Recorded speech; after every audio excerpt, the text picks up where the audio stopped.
Good morning, good afternoon, and good evening.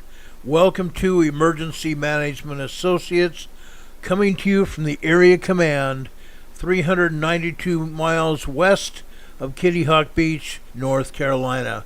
We want to welcome everybody to our program this evening. Thank you all for being here with us. We appreciate it greatly. Guys, Mark Wages is on the air live right now, and I was tempted to bring his program in here live so you can see it. What I think I'm going to do now is to try to send a message to Mark and see if it's all right to bring him on the air live with us so you guys can see his program. I think it's very important what he's saying. Of the election. I think what he's saying is very important, and that's why I would want to bring him on the air with us. Just a second. I'm trying to find his program here now.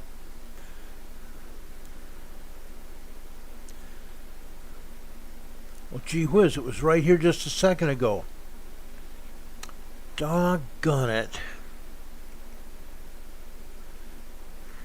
Guys, what has happened today is about 1:30 p.m. this afternoon, we had a power outage that lasted about 35 minutes. And what it did was take all of our systems down. And we've had a hard time recovering from that power outage. It did us a number. It really did us a number. And I am just trying to recover from it. I've had to reboot all of my computers at least once already this afternoon to bring everything back up.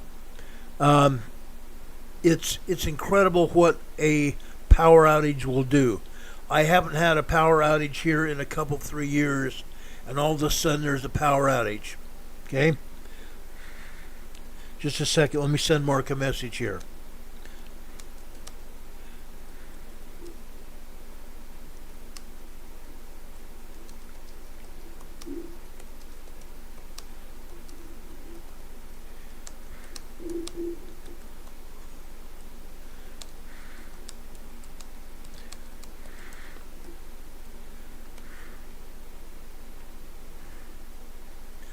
I hope he gets back with us right away because I want him to tell you what happened.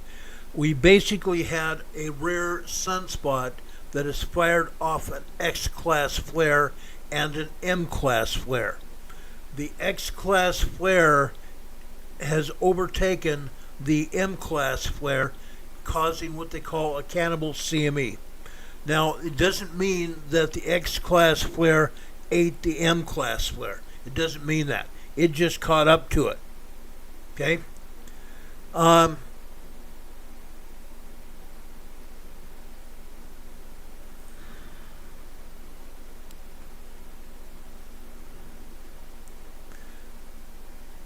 Anyway, we've already had 3 X-class flares. We've had some flares that happened on Sunday night. And those flares are already making it so the Earth is under fire with the plasma radiation from the sun. And as a result, we are seeing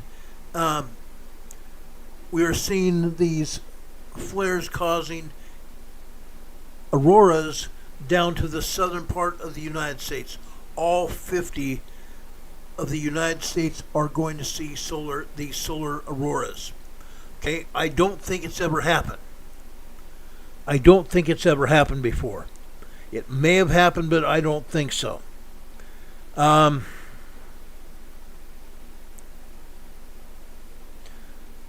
don't know.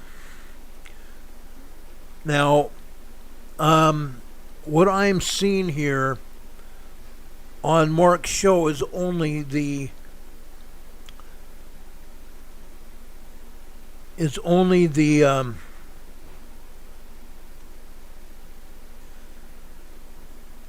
chat here.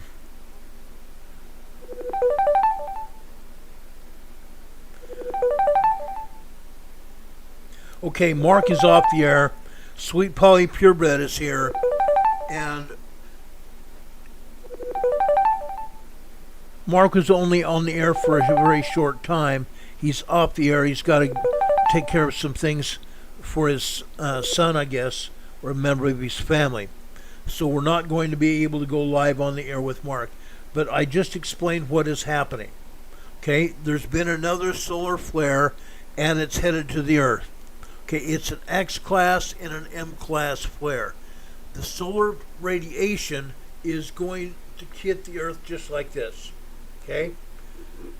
There is already X-class flare, or X-class, not X-class, I'm sorry, not X-class. There's already X-ray radiation going like this. Okay? It's already going like this. X-ray radiation is already penetrating the Earth's atmosphere. But the plasma radiation will arrive within the next 72 hours. Within the next 72 hours. That's going to mean additional auroras, probably at least up in the northern hemisphere.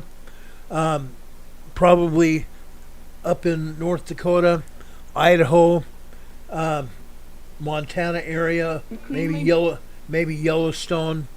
Doggum YouTube, I hate YouTube.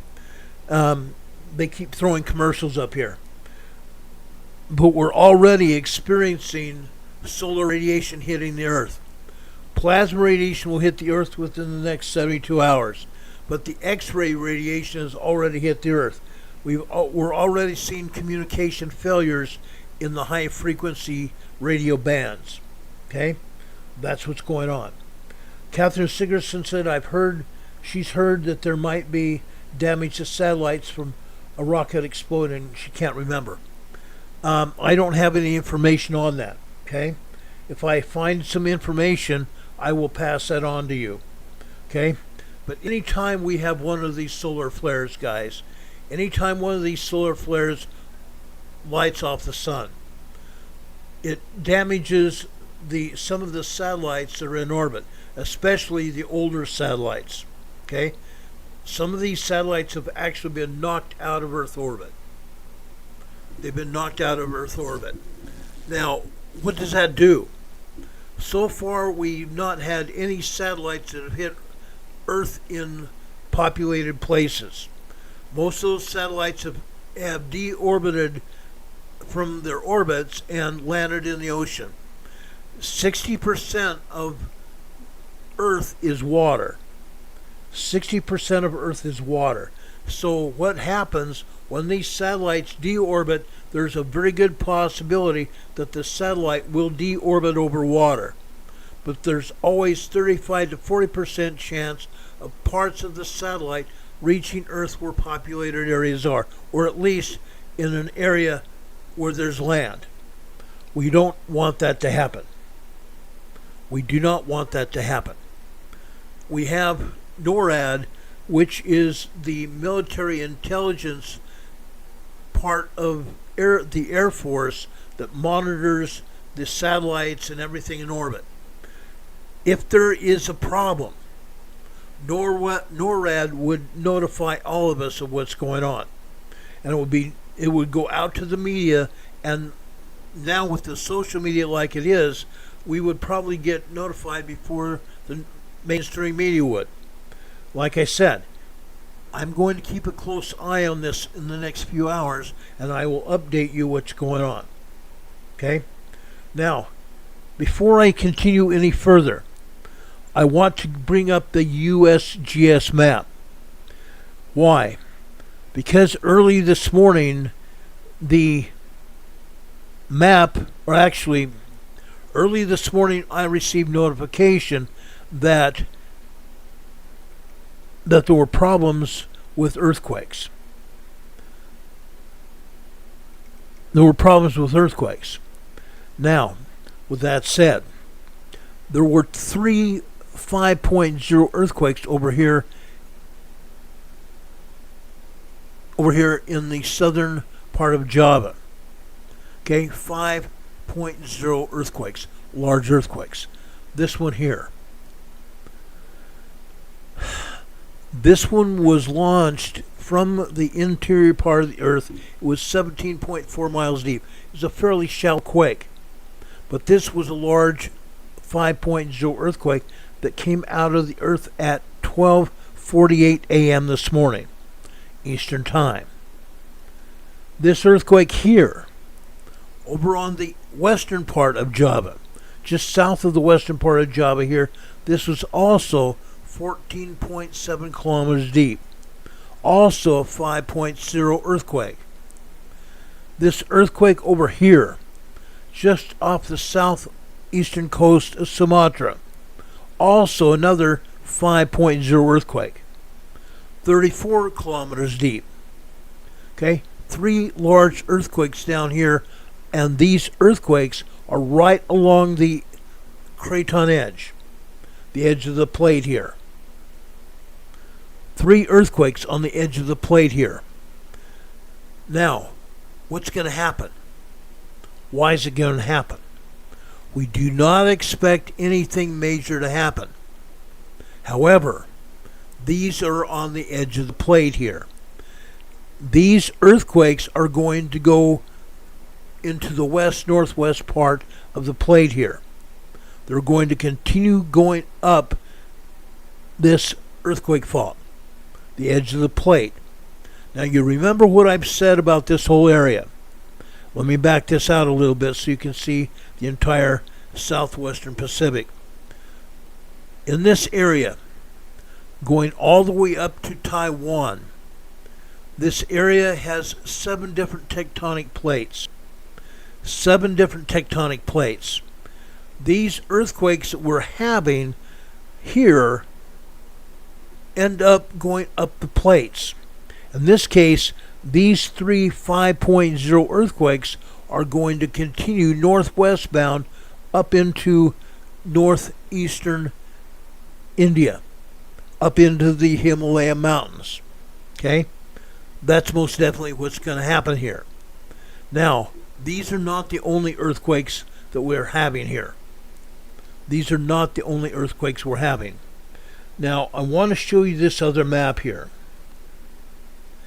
I usually show my other device map here, and I think it's important we understand what's going on here. Okay? Just give me a second, I'll show you this other map. The USBS is not always honest with what we're seeing here. There's a lot of other earthquakes here as well. So let's get out of the USGS map for a minute, and I want to show you what's actually happening. Okay?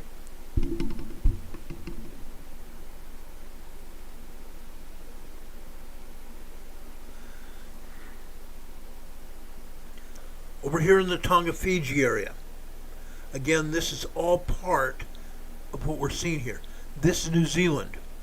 There are about 20 earthquakes down here in the eastern New Zealand area, near the North Island, and down here on the south part, the South Island here.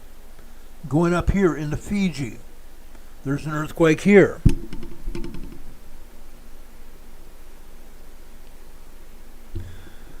This is a 4.1 earthquake, a moderate 4.1 earthquake.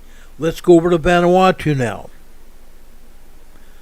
This is a 5.0 earthquake in Vanuatu. Okay? This is also 10 kilometers deep. 10 kilometers deep, 4.7 earthquake. Moderate earthquake over here in Vanuatu. Okay? Lakatoro, Vanuatu. Now, I'm taking you little by little back over here through Indonesia area. Papua New Guinea this afternoon. This is a 4.2 moderate earthquake here. Just a moderate earthquake. To the west side here, this is Papua New Indonesia here. Okay, there's a 3.5 and a 4.3 and also another 3.0. 3.0, 4.3, and a 3.5. Right there. 3 earthquakes. One 4.0 and two threes right there in Papua, Indonesia. Okay? Then we move over here to Indonesia. Okay? This is the Sultan Sea in Indonesia. This is a 3.8 earthquake. That's a 3.8 earthquake. Now, USGS is not even showing us 3 earthquakes over on the western side of Australia. 3 earthquakes over on the western side of Australia. Why are they not showing them? Inquiring minds want to know. This is Cambolan, northwestern Australia right here. This is a 2.6 earthquake. That's a 2.6 earthquake. Let's go over into southwestern Australia. I want to show you this one. This is also a 2.6. Now this does not often happen. This does not often happen to have a 2.6 and a 2.6 down here to the southwest as well. Usually they're 2 different magnitudes. Okay? 2.6 earthquakes there. Then off the coast, off the west coast of Australia, there's a 3.4 right there.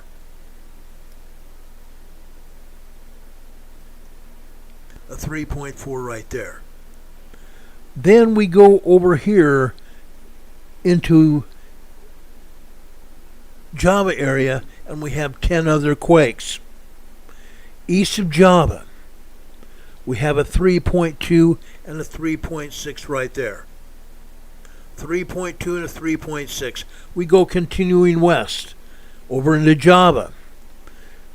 Over off the western coast of Java, the southwestern coast of Java, we have a 4.8 and a 4.3. 2 earthquakes. 2 moderate earthquakes right there. 4.8 and a 4.3. Then we continue going westbound. Okay? USGS is not showing us this. We have another 4.3 and a 3.7 right there. Then we get over to our 5 here. Remember this 5.0 I just showed you? That 5.0 has some aftershocks. That 5.0 has some aftershocks. That 5.0 has 6 aftershocks. It had 5 just a minute ago. I'm going to read off these magnitudes and I'll show you the quakes. The magnitudes are as such here. A 2.5. Another 2.5. A 3.4. A 2.9. A 3.5. A 3.8 and another 3.5. 6 aftershocks there from that 5.0 large quake. USGS is not showing any of these quakes at all. Then we go further to the west here. Okay. The European agency just took down the other 5.0 earthquake over off the southeastern coast of Sumatra. For some reason they took that down. That's weird. Usually the European agency keeps it up. Anyway, look at all these earthquakes over in Indonesia here in Australia. USGS is not showing any of these. Not one of them. Okay? Now, I'm going up from eastern Indonesia here, going north. 3.4. Gorontalo, Indonesia, a 3.8. A 2.7. Sulawesi, Indonesia. Serum Sea, like I reported, a 3.3. Minahasa, Indonesia, a 2.5. Gorontalo, again, a 3.8. Going north, Balut Island, 3.5. Further north, east of Don Marcelino, we have a 3.7. Just to give you an idea of where we're at now. USGS is not showing any of these. Why not? Why not? Inquiring minds want to know. Okay, Balut Island is just south of Mindanao, Philippines. The other earthquake that happened here is over on the east side, the southeast side of Mindanao, Philippines. Don Marcelino, this is a 3.7 earthquake right there. Okay, they're not showing us that. Why not? Going over into central Philippines, another 3.8 here. Again, look at these earthquakes. They're on the fault zone. They're on the Philippine, Indonesia, east coast of the Philippines fault zone right there. They're headed for where? Where are they headed for? They're headed for Taiwan.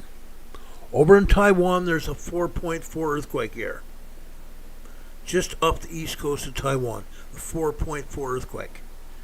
Now, is USGS going to show us all this? No. They're delinquent. They're delinquent. They're only going to show us what they want us to see. Yes, they're showing us the Taiwanese earthquake. They're definitely showing us that. But why are they not showing us the others? Inquiry minds want to know. Now, while I've got you here with this particular map, I want to go over here to Hawaii. Okay? I want to tell you and show you what's going on here on the Big Island. As we've been reporting, we've had a lot of earthquakes just south and east of Kilauea and over here in Pahala. Okay? Look at these. Now, the other day I showed you where the city of Pahala is. There's an actual city right here. Okay? That's where our dear friend Laura's grandson and his family live. Okay? Laura and her husband John went there, I believe it was April or May this year, to see him graduate.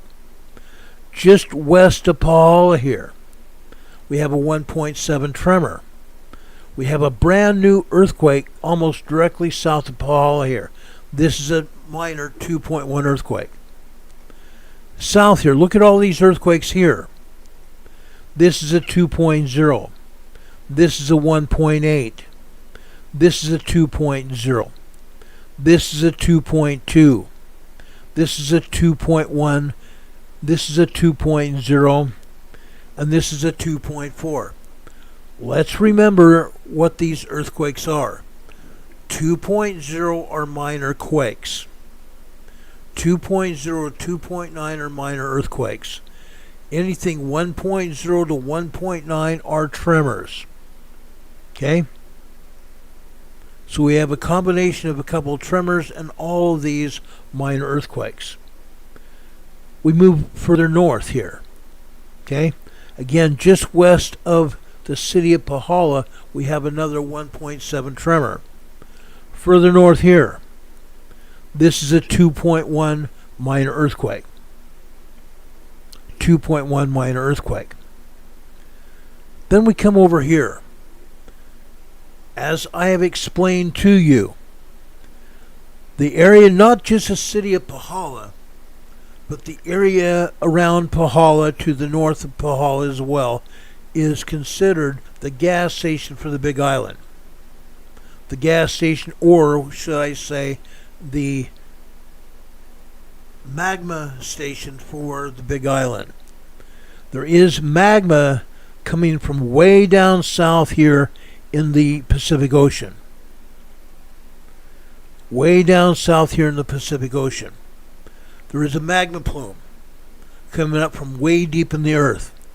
That magma plume is supplying all the volcanoes all around the world with magma.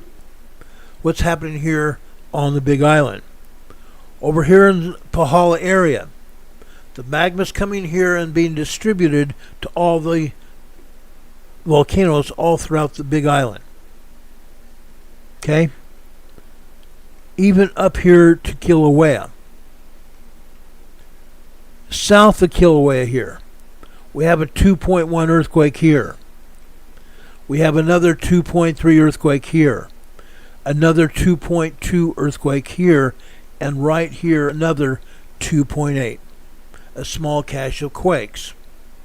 But as we've been seeing for the last month, we're starting to see more earthquakes over here west of Pahala, east of Pahala and northeast of Pahala in the East Rib Zone. What does this mean? Basically what it means is that magma channel that left Pahala back in 2019 supplying magma up into the fern forest and the East Rib Zone into Leilani Estates is still active. We have magma here that is telling us that there is magma being distributed up here to the East Rib Zone again. That's what's happening. There is a very good chance that we may see another eruption here, a lava eruption from fissures similar to what we had here in 2019. What happened in 2019? Just to review. Back in 2019, Kilauea and Pu'u'o'o volcanoes, which is just south and west of Kilauea, had lava inside the craters. What happened? All of a sudden, unexpectedly, the lava drained out of those craters. For several days, scientists didn't even know what was going on. Where was the lava going? As we know, the lava went back into the magma system beneath ground. The magma traveled from those two craters, from those two volcanoes, and went out here into the fern forest area and over eventually to Leilani Estates. 24 fissures opened up here in fern forest and Leilani Estates, causing a great deal of damage. 1,500 homes were destroyed. Nobody was killed, fortunately. The authorities are on the Big Island evacuated the area here near Kilauea because there are some residents that live just outside Volcano National Park. Over into Leilani Estates, people were evacuated there because the fissures started claiming homes almost right away. The lava drained out all throughout the island. As you can see here in this satellite photograph here, anywhere where you see these brown and gray areas is where the lava drained out of the fissures and drained out towards the ocean. The Big Island was able to claim several acres of land as a result of the lava that was draining out of the fissures. Again, we're seeing earthquakes that happen similar to what happened in 2019. This is a 1.8 tremor. Let's go back up here. This is a 2.4 earthquake here. This is a 2.8. 2.8. This is a 1.7 tremor. This is a 2.1 earthquake. This is a 2.0 earthquake here. This is a 1.8 tremor here. This is a 1.9 2.0 earthquake here. This is a 2.1 earthquake here. Now, notice where we're at. Notice where these 5 earthquakes are. This appears to be an earthquake fault, and indeed it is. This is the slump. This is the Helena slump. Now, for years now, some scientists have speculated at some point in time the Helena slump would fall off of the Big Island and cascade into the Pacific, which may cause a tsunami on the west coast of North America. When the last earthquakes happened, when the fissures were erupting back in 2019, scientists were claiming that, and it went crazy. Okay? People speculated, it was all over the internet, that the Helena slump was going to fall off the Big Island. It did not do that. And I don't believe that's going to happen even now. But I wanted to let you know where the Helena slump is, and you're looking at it. You're looking at the Helena slump here, off the coast of the Big Island here. Again, this is a 2.1 earthquake off the coast. There are submarine volcanoes off the coast of Hawaii. The most famous is Loihi. Loihi is just south of where this earthquake is right now. Loihi has erupted in the past. There is magma going to these submarine volcanoes as well. Okay? Now, let's continue this presentation here. Let's go up here into the East Rib Zone, right here. This is Leilani Estates. This is the southern part of Leilani Estates. We have a 2.1 earthquake here. Let me enlarge this map here. Okay? This map is an older map. What we're seeing here looks like clouds. They are not clouds. Okay?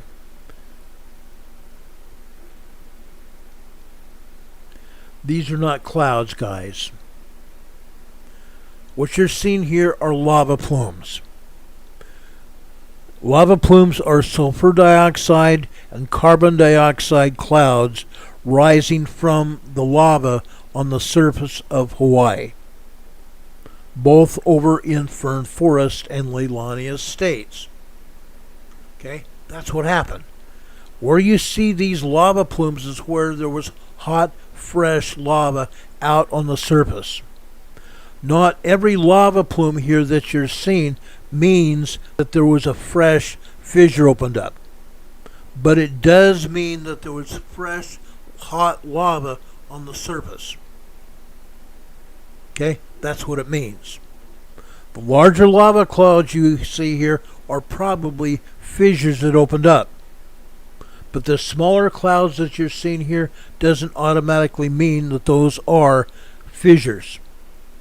But it does mean that there's hot lava on the surface. Now that lava drained out over to the Pacific. Again, you're seeing many areas here where the fresh lava went all the way down to the Pacific Ocean. Okay, you're seeing that here. I'm showing you. Now, like I said, there was many acres that the Big Island claimed as a result of the fresh lava that drained out of these fissures, adding acreage to the Big Island. One of the other things it did, okay, when the lava drained out of the fissure, what happened? It got over here into the water. What happened once it got to the water? Do you remember what happened? That hot lava hit the cold waters of the Pacific. Now, the waters are not necessarily cold, but they're extremely cold compared to the 1500 degree, 2000 degree lava. That hot lava hit the waters of the Pacific, and there was an explosion. There were many explosions. As a result of those explosions, some of that hot lava rocketed into the air again. There were several sightseeing boats that were hit by lava bombs. There were several sightseeing boats that were hit by lava bombs as a result of that hot, superheated magma hitting the waters of the Pacific. One caught fire and was immediately put out. 2 people were hospitalized as a result of being hit by that hot lava. As a result of that, the tourist boats were not allowed to get that close to the mainland Hawaii. They were told to stay further offshore. Boat operators learned a lesson, didn't they? So did the tourists. Now, is what's going on now going to result in another eruption? The scientists are saying it might. It might. Now, I've been saying this now since this first happened over a month ago. The scientists started saying the same thing as about 2.5 weeks ago. Okay? As you can see, the earthquakes are continuing. They're not letting up at all. They are not letting up at all. I don't believe we are seeing all of the earthquakes either.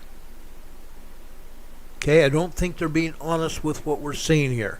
But again, we are still seeing earthquakes over here in the east northeast rib zone. And again, we have another earthquake here at 2.1 over here in Leilani Estates. Okay? We need to know that. We need to know that. There are people living back here in Leilani Estates. Some people rebuilt their homes here. Some people were lucky enough to rebuild their homes. Now, I don't know the figures of numbers of people that went back into Leilani Estates, but there are a number of people. It's been 4 years since that eruption of lava, volcanic lava, over on the Big Island. Now, before I leave here, over here at Mauna Loa, this is a 1.8 tremor over here at Mauna Loa. This is over on the southeastern side of the volcano, the southeastern flank of the volcano, a 1.8 tremor. Further south down the spine of the volcano here, this is a 2.3 earthquake. 2.3 earthquake. Guys, lava has been refilling Mauna Loa for quite some time, or I should say magma has been refilling Mauna Loa for some time. This is a 2.3. USGS is not being honest with any of us as to what is happening on the Big Island. Mauna Loa has been recharging. Tomorrow night I will show you seismograms coming from the Big Island. Mauna Loa, Mauna Kea, Kilauea, and Waialae out to the west. I'm going to show you seismograms of all 4 volcanoes, because you're going to find out that all 4 volcanoes are very active. USGS is not being honest with any of us about what is going on. Okay? Got to be straight up with that. They're not being honest with us at all. Songstress Griffin is saying, that's awful. I agree. It is. But it's just the way it is. Okay? I'm not going to be able to change anything USGS does. I think they are paying attention to what I'm saying, but they are not changing their tune completely. They're not changing their tune completely, which is sad. Over here, over on the continent of South America, this is over in southern Peru. There's a large 5.3 earthquake over here in southern Peru. But again, this is not the only earthquake in southern Peru either. Now, I don't understand why they can't be honest with any of us. But they're obviously not being honest with all of us at all. They never will be. I don't believe they have it in them. Okay? The politicians keep telling USGS management, don't show them this, don't show them that. Because heaven forbid the public really knows what's going on. Okay, that's what's happening. United States Geological Survey doesn't give a darn about anybody, really. Okay? Now, I want to show you this. I'm going to leave the USGS map for a minute. Okay?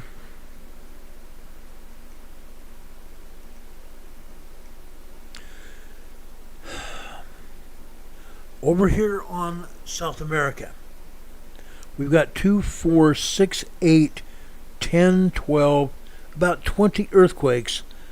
About 20 earthquakes over in South America right there. Most of the earthquakes are over in Chile. Most of the earthquakes are over in Chile. Now, let's bring up the map again. Now, take down my mug here. I want to show you what's going on. Over in, off the coast, actually not off the coast, over in central Chile here. over here in central Chile.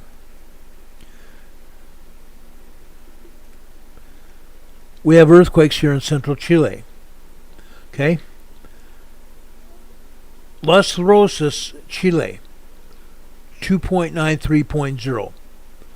Bio Bio, Chile, just north of there, we have a 3.5.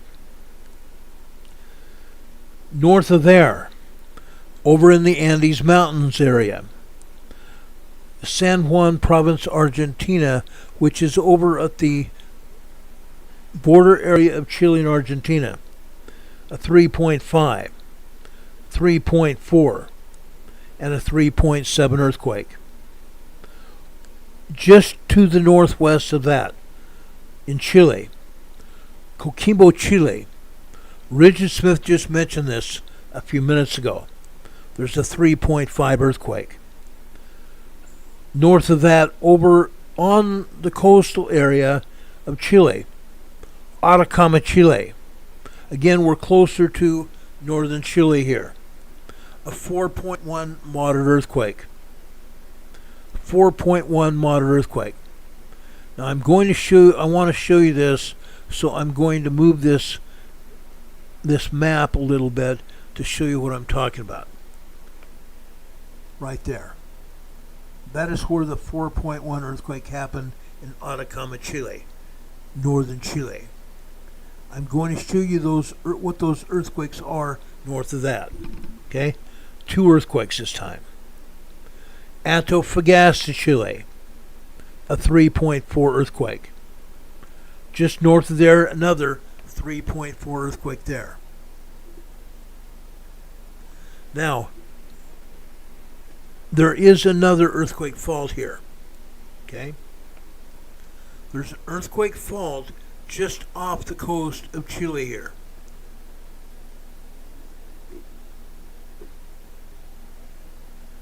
Just off the coast of Chile, we have an earthquake fault. But we have another one right here. And goes right through Chile over to Argentina here. Right through Chile and Argentina. We have all these other earthquakes here. Going over to that fault line going north, we have a 2.90 Antofagasta, Chile right there. Okay? North of there, 3.0 small quake. 3.2, again, small earthquakes are 3.0 to 3.9 earthquakes. Okay? Another 3.2 right there. Let's go northeast here. Just slightly northeast, we have a 2.7. All these are in Antofagasta, Chile. Over just northwest of there, Tarapaca, Chile, we have another 3.1. Again, these are all small earthquakes. Small earthquakes. If anybody was living in this area up on top of the Andes Mountains here, they'd feel it. I don't believe there's anybody living here. More than anything here, we have volcanic activity. I believe that's why we have these earthquakes here. It's volcanic activity. Magma. Magma. Why do I say that? Let me show you some of the craters here. Look at that. There are craters all over that area. These are high up in the Andes Mountains. High up in the Andes Mountains. Here's that one in Tarapaca, Chile, a 2.5. But again, there's craters all over that area. Craters all over that area, guys. Okay? Going north. Now, we don't often get earthquakes here, but over near Arica, Chile, up in northern Chile, we have a 3.7 small earthquake there. It's an upper 3. Again, I don't know whether people even live in this area. This is high up in the Andes Mountains. There may be some small villages or people living near that area. but it's up high in the Andes Mountains. It gets cold up there. It gets cold. But again, look what we have here. Look what we have here. These are volcanoes. These are volcanoes. There are craters all over there. North of there, southern Peru. This is a 3.4 earthquake here. 3.4 earthquake in southern Peru. It happens. Further north, over on the eastern side of the Andes Mountains in Peru. Okay, now I'm not even going to attempt to pronounce this. My Spanish isn't what it used to be. My Spanish is far from what it used to be. There's a 4.3 here. A 4.3 moderate earthquake right there. It's on the east side of the Andes Mountains. Now, given that scenario here, let's zoom in here, because we can't zoom in here that close with USGS map. But we can zoom in here and get fairly close to what's going on here. Okay?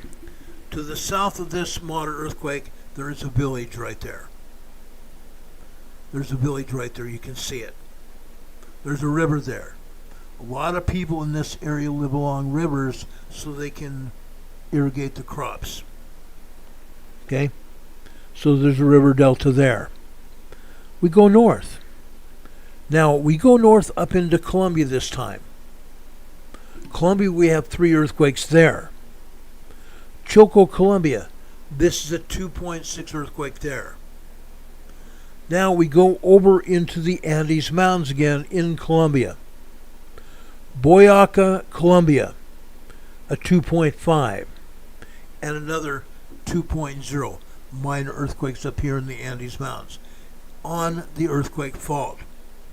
This is the edge of the plate. The edge of the plate. There are 3, 4, 6, 8, 10, 12, 14, 15, 16, 18, 19 earthquakes, 20, 21 earthquakes, 21 earthquakes in South America. USBS showed us 1. Showed us 1. Now, I'm not going to name off all the earthquakes in Central America. I'm not going to do it. Okay? But I am going to show you what the USGS has here.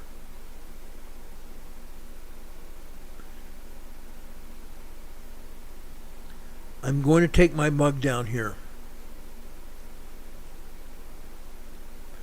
They're showing us 1 earthquake over here. Central America. Folks, I'm going to zoom in here. I want you to see where it's at. This is not southern Mexico. USGS has this in southern Mexico. This is in Guatemala. This is a 4.3 earthquake in Guatemala, not Mexico. Not Mexico at all. I don't know why USGS cannot get the directions right. They can't. They can't get the locations of the quake right. Okay?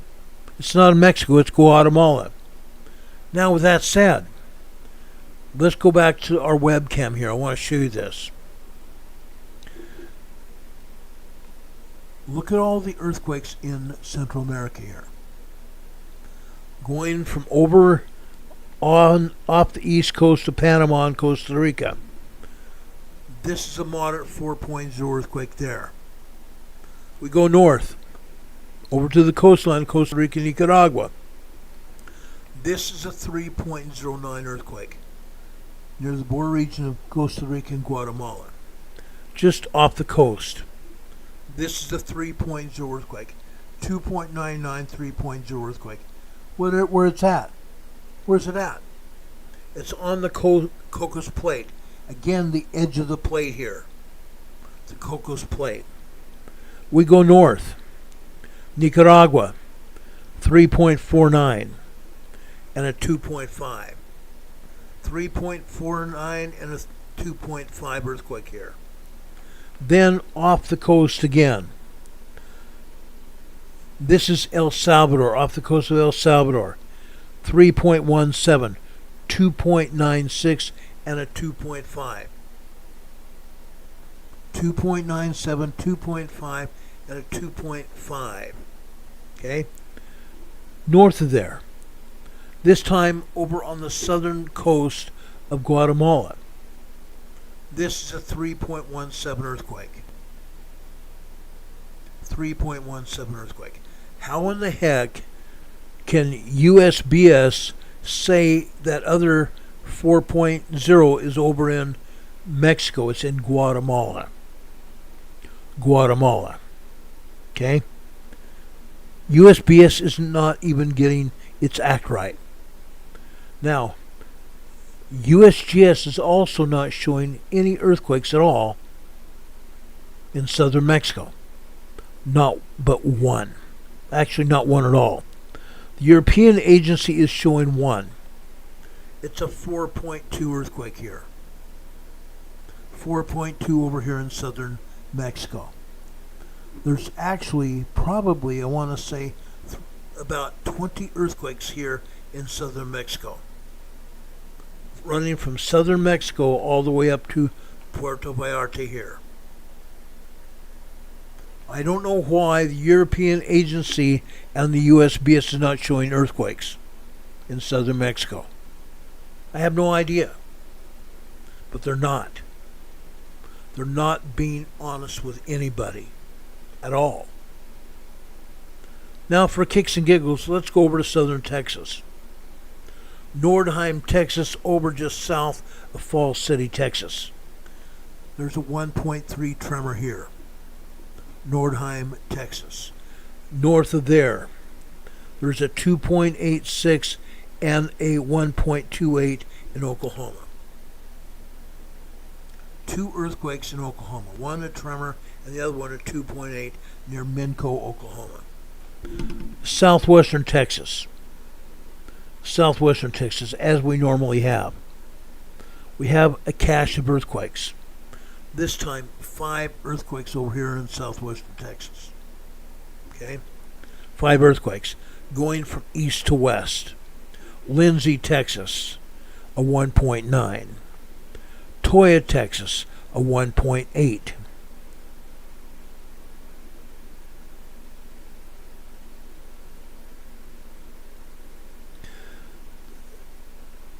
Coinosa, Texas. Coinosa, Texas, 1.5. 3.1. Further west, a 2.0 there. Okay? Minor earthquakes. Minor earthquakes. That's what they have there. Occasionally we'll see a 5.0 there. We've seen 2 5.0s in the past 2.5 years. 2 large earthquakes in southwestern Texas in the past 2.5 years. Okay? Over in Hermleigh, Texas.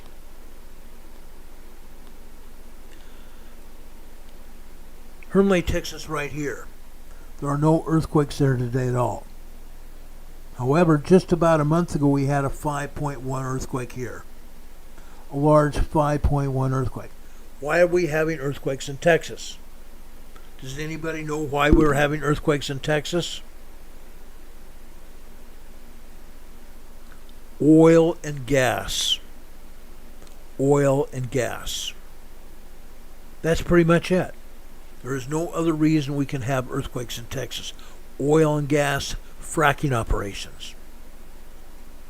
Oil and gas fracking operations. Now, for the rest of my broadcast, I'm going to basically keep us over here in Southern California. Why am I going to do that? Because we are continuing to see earthquakes over in these 2 areas, one in Pasadena and one further north right there. Grapevine, California.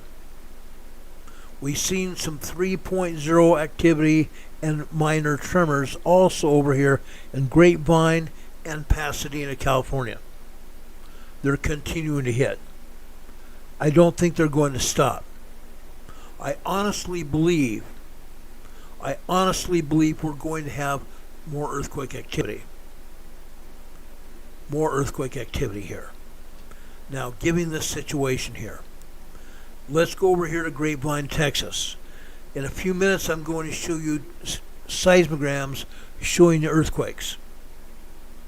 But I want to show you what USGS is showing us. Not necessarily everything. Right here. This is a 3.3 that struck today over here just northwest of Grapevine. Okay? A 3.3 small quake here. This is a 1.7 tremor. This is a 1.6. Let's go over here. 1.7.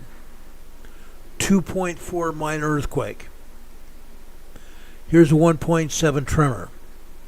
2.0 minor earthquake. 1.5. 1.1.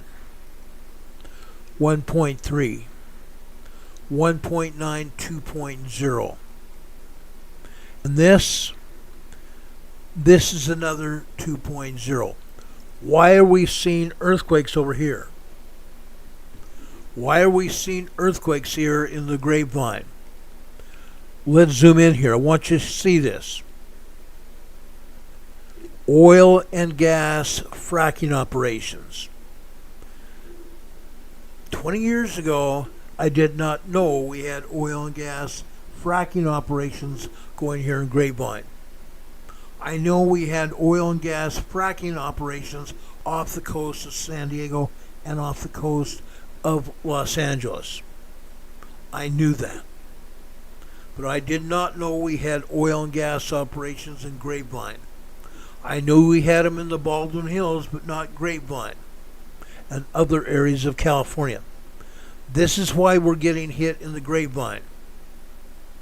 Oil and gas fracking operations. Everywhere where you see one of those oil and gas plots, guys, everywhere where you see those, we have a drill point, either going straight down, perpendicular, or horizontal inside the crust of the earth.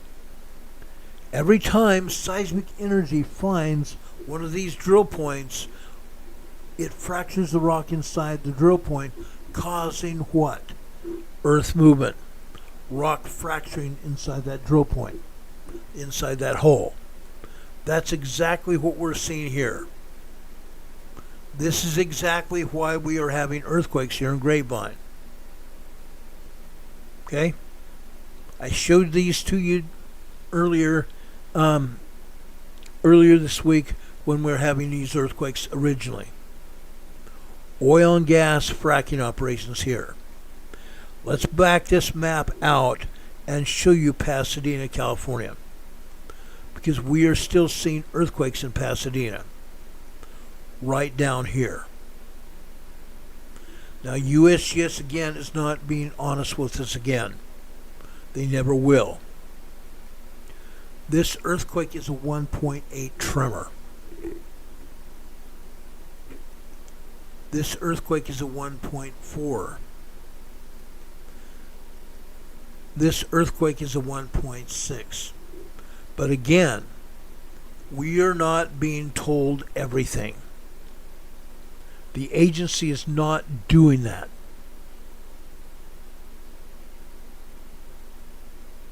Okay? The agency is not being honest with us at all. Okay? Yes, there are other earthquakes that they're showing us. For example, right here. Home Gardens, California. Let's zoom in and show you where this earthquake is. Fascinating as it is. Okay? Last year at this time, we're seeing 2 or 3 earthquakes every other day in this area. But even where this earthquake is right now, and this is just a 1.0 tremor. Even where we have this earthquake here today, this tremor, USBS was calling it a quarry blast. They were calling it a quarry blast. It was nowhere near a quarry. Look where these quarries are. Out to the southwest of this quake. Today they're not calling it a quarry blast. They're calling it a tremor. 1.0 tremor. Maybe, just maybe, USGS got tired of me criticizing them for calling these a quarry blast. Number one, they're nowhere near the quarry. Number two, they are too close to housing developments to be a blast. These are not blasts. This is over a half mile deep, 1.4 kilometers deep. Yes, quarries can blast anywhere from 200 feet deep all the way down to 5 miles deep. They do that. They drill far down into the crust of the earth and blast. That's what quarries do. But this is not anywhere near the quarry. It's also too close to housing to be a blast. But look where the quarries are. The quarries are right next to a housing development, aren't they? Maybe it's the housing developments that came after the quarries, and that's exactly what happened. The housing developments came after the quarries were in. So anybody buying houses in this area, when they do have quarry blasts, it's their own fault. It's their own fault. Now, I'm not sure whether we're on the air.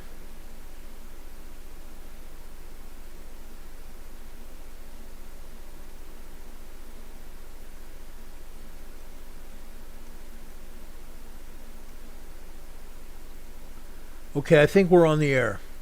Demon Catman says 5x5 now. Thanks, Dean. I appreciate that. Yes, I believe YouTube knocked us off the air. Again, they don't want us telling people about what's going on. They don't want anybody knowing what's going on. Apparently, USGS has gotten to them, and that's okay, because I don't really care. I don't really care what USGS or anybody else does. I'm going to continue giving you information because it's pertinent and it's necessary. Everybody deserves to know what's going on. Now, I'm going to show you where places are, so when we show you these seismograms, you'll know what we're talking about. Number one, right here. This is Palomar Mountain in North San Diego County. Palomar Mountain. This is where there's a telescope. There's a telescope at the 7,100 foot level of Palomar Mountain. It's also on the Elsinore Fault. That is why we keep having earthquakes here at Palomar Mountain. This is a 2.3 minor earthquake at Palomar Mountain. Okay? South of there. This is Lake Henshaw, just northeast of Escondido. Lake Henshaw.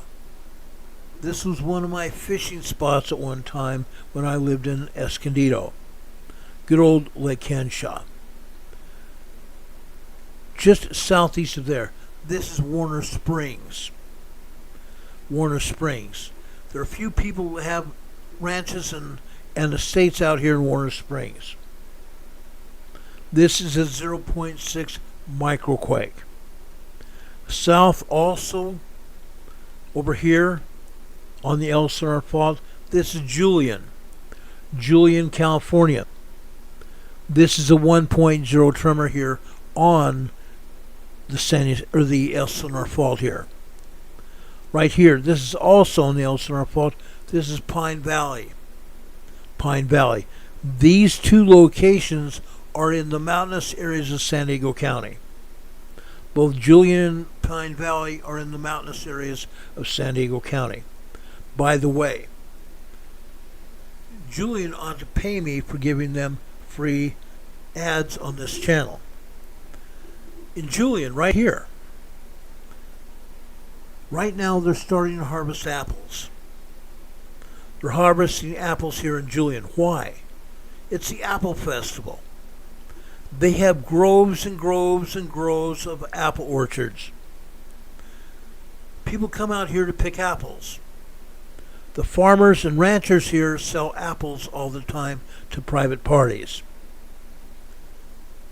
Over here in Julian, there are shops, there are restaurants, there are hotels and bread and breakfast establishments here in Julian.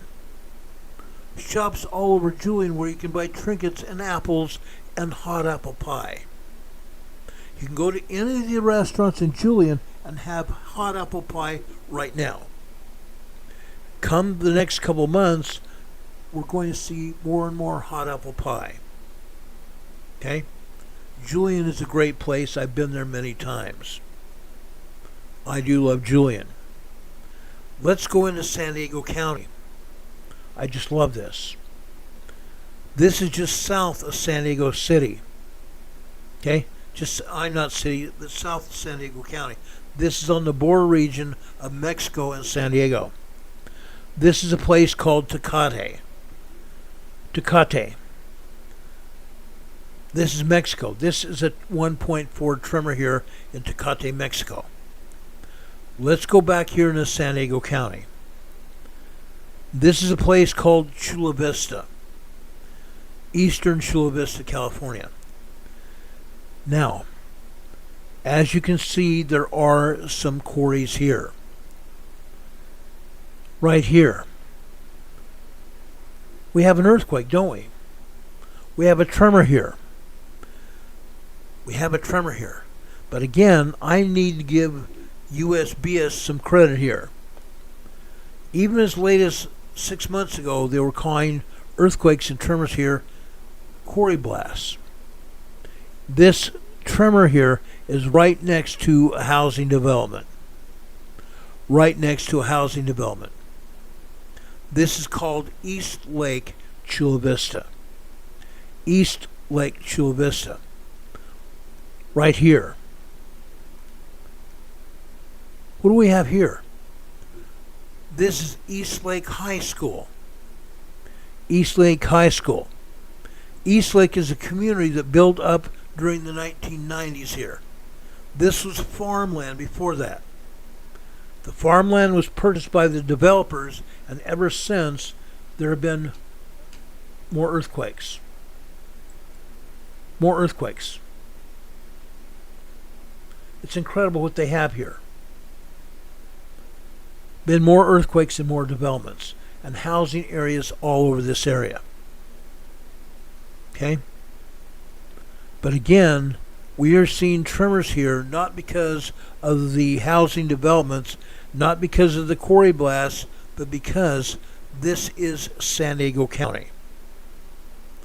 San Diego County. There are earthquake faults all over San Diego County. Literally. Okay? Anyway, yes, we have a quarry over here. Right here. I told you about this place before. This used to be called the Coors Amphitheater. They call it something else now. Some other companies bought the amphitheater. My first concert seen Jimmy Buffett here at the Coors Amphitheater. I came down here with a bunch of police officers. We were told not to get involved with anything going on here. We were told to let the San Diego Police and Chula Vista Police handle things. Why were there concerns by management and our police supervisors about all of us getting involved here? There was about 20 some odd of us police officers and our families that came down here to see Jimmy Buffett. What happened? We all knew what was going on. Back in I don't remember, it was sometime in the 1990s when we were here for the concert. 96, 98, whatever it was. But there was heavy duty marijuana and other drugs being trafficked and smoked here. Over the entire amphitheater, guys, there was marijuana smoke. Thick blue marijuana smoke. We even moved out to the outskirts of the amphitheater to get out of the marijuana smoke. There were police officers here getting high. At one point in time, Chula Vista Police and San Diego Police started wearing gas masks because of the high toxicity of the atmosphere around the amphitheater. We and our families moved out to the outskirts of this amphitheater to get away from the marijuana smoke because we knew darn well what was going to happen the next day when we came to work. Our police department was going to have a pop inspection, a drug inspection, a P test, to make sure we were not high coming on duty. Unreal. Our police department had a pop drug inspection to make sure none of us were high. We knew it was going to happen, so we moved out. We moved out of the way. Now, Richard Smith is also here in the chat now talking about a 4.0 moderate earthquake over in Oaxaca, Mexico, southern Mexico. Again, why is USGS not showing us all these earthquakes? I've been getting notified about earthquakes in southern Mexico all day, and yet they're only showing one earthquake on the European feed. Only one earthquake on the European feed. It's insane. It really is insane. Now, I'm going to move this out. I want to show you what's actually going on. I want to show you what's going on the seismograms. I want to show you the different areas where we're seeing earthquakes. Okay? Right here, on the western side of the Sultan Sea, we have a swarm of earthquakes. We have a good-sized swarm of earthquakes here. These are not big earthquakes. These are minor tremors, most of them. We have a red earthquake, which signifies a brand new seismic event. This is a 1.1 tremor. A 1.1 tremor. Now, folks, where you see these tremors here, where you see this swarm of quakes,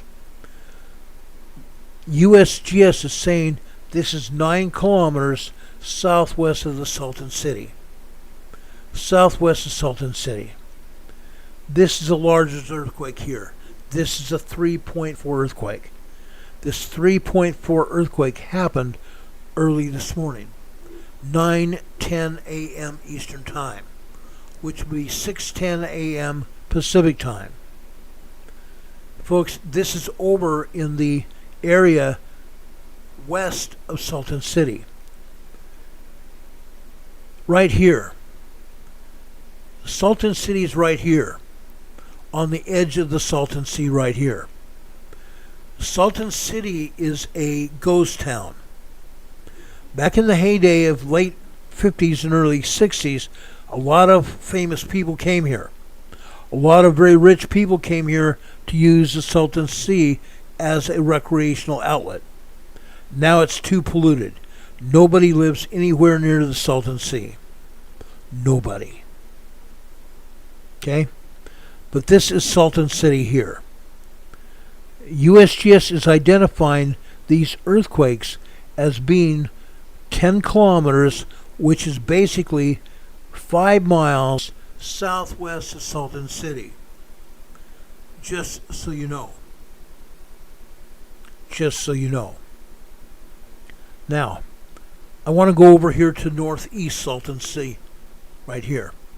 This is called North Shore Sultan Sea. I am going to show you a seismogram at North Shore Sultan Sea in just a few minutes. I want you to know where these locations are, so when I show you the seismogram, you'll understand what I'm talking about. Right here, on the eastern side of the Sultan Sea, the San Andreas Fault comes into the Imperial Valley right up here. Right up here. When the San Andreas Fault enters the Imperial Valley, they call it the Imperial Fault. Regardless, it's the same fault. Okay? The San Andreas Fault comes down here. Right down here. This is Bombay Beach. Bombay Beach used to be an exclusive spa. Bombay Beach used to be an exclusive spa here. There's no spa here. However, you can go over here, you can drive by here, you can enter here, people camp over here all the time. But they don't go in the water. Again, the Sultan Sea is toxic. There are dead fish all over the shoreline. It stinks. It stinks. But this is Bombay Beach. The San Andreas Fault enters underneath the Sultan Sea right here. It goes down here, underneath the Sultan Sea down here. It exits the Sultan Sea right here. This is Calipatria, California. Calipatria, California. I'm going to show you a seismogram from Calipatria. Up until about 6 months ago, the seismogram at Calipatria was showing anywhere from 100 to 150 earthquakes every day. Every day. It's going to show you a lot less than that. Down here on the southwestern side of the Sultan Sea, this is different. This is different. I'm going to show you a seismogram from here. When I do so, you're going to see what I'm talking about. Okay? We do have tremors here. We have tremors here all day long. We have earthquakes here as well. Let's go further south here. This is the town of Imperial. When I show you this town, you're going to understand what I'm talking about. There are earthquakes and tremors here in the Imperial town of Imperial here. Further south here is El Centro, California. Our dear friend Juanito and his family live here in El Centro. Okay? I'm going to show you a seismogram here, and here, folks, we have a lot of earthquakes. A lot of earthquakes. Now, right here, just northwest of El Centro, this is El Centro Naval Air Station. El Centro Naval Air Station. Okay? Just so you know, with landmarks. Now, there is no seismogram at El Centro Naval Air Station, but the seismograph is located in the town of El Centro right here. I just thought I'd show you that. Then we go out east here. Right here. We have another seismograph here. This is called Holtville. Holtville, Holtville, California.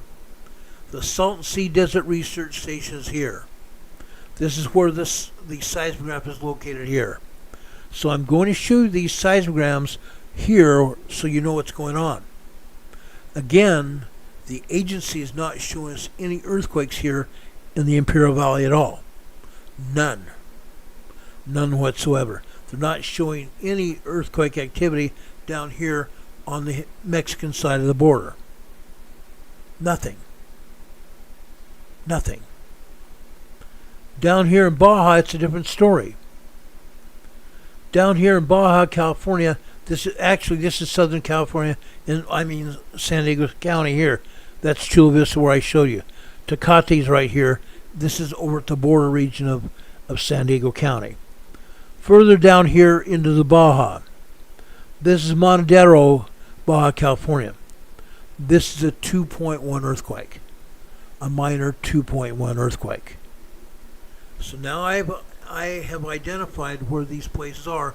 You're going to understand what I'm talking about. I hope. I hope. Okay, let's go back here and show you what I'm talking about. Okay, let me show you this. You're going to get a kick out of it, I hope. Off the coast of Los Angeles, this is Channel Island. Channel Island. Last week, when all the earthquakes were hitting Pasadena, Channel Island had a lot of quakes. Here you're seeing tremors and minor earthquakes. Tremors 1.0 to 1.9 and 2.0 earthquakes here. Yes, there are a couple other large earthquakes. 2.8, 2.9 earthquakes here. There are no 3.0 earthquakes, small earthquakes here on the Channel Island today. Yet. I need to say yet. Things could change, and things do quite often. Now, I want to go out to Bakersfield, California. Good old Bakersfield. I love Bakersfield. I've been out there many times. Last week we had earthquakes out here near Bakersfield as well. Look at these. Yes, we're seeing some tremors here. We are seeing some tremors here. Okay? These seismograms coming from Caltech are showing us activity after 5 a.m. in the morning. After 5 a.m. in the morning. And you're seeing these seismograms end after 1:15 in the afternoon. And that's all fine and good. That's all fine and good. But guess what? There's more to it than that. There's a lot more to it than that. Let me put this thing up a little bit. I want to enlarge this seismogram so you can see what I'm talking about. Over on the right side, on the green line there, that green line is about 12:56 p.m. today. 12:56 p.m. today. There is a 2.9 earthquake, nearly a 3.0 earthquake here. Bakersfield, California. Then, down here after 1 o'clock. Okay? Over on the far right would be 1:15. Over here, 1:14, 1:13, 1:12, 1:11 p.m.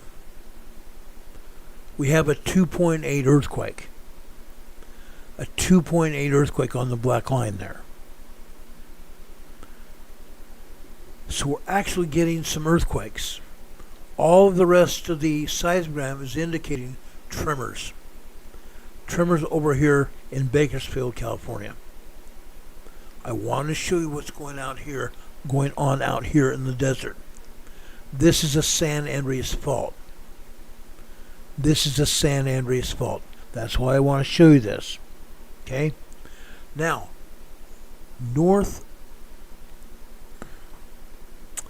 actually just south of Bakersfield, and I forgot to show you this on the USGS map.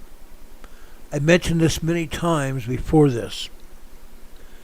This is Cabazon, California. This is over in the San Bernardino, on the western side of the San Bernardino Mountains. The San Andreas Fault again. Look at the tremor activity here. It's all tremors, except after 10:15 a.m. After about, I want to get this right, just a second. 1, 2, 3, 4, 5, 6, 7, 8. After about 10:23 a.m. this morning, things started changing. It went from just 1.0, 1.1 tremors. The tremors started getting larger. At just 1 minute after that, the tremors not just increased, but increased to 2.0 earthquakes. 2.0 earthquakes. And shortly after that, 3.0 earthquakes here. Then you see a seismic sequence. You see a seismic sequence here. From 10:23 for the next 4 minutes. 3.0 activity here. Cabazon, California. Now, why are we seeing this here? Again, it's a San Andreas fault. But we've never seen 3.0 earthquake activity here before. It's always been tremors. It has always been tremors here. We've never had 3.0 small earthquakes here before. I have never seen them when I was living in San Diego. I never saw them after that, although I didn't keep track of them for the past, say, 1990s into about 2000, 2005, 2006. I didn't keep track of them till after that. But we never saw 3.0 small earthquakes here in Cabazon at all. But now we're seeing that, aren't we? This afternoon after 12 o'clock. Look at all these tremors here even after 12:30 on the blue line there. Okay, 1, 2, 3, 4, 5, 6.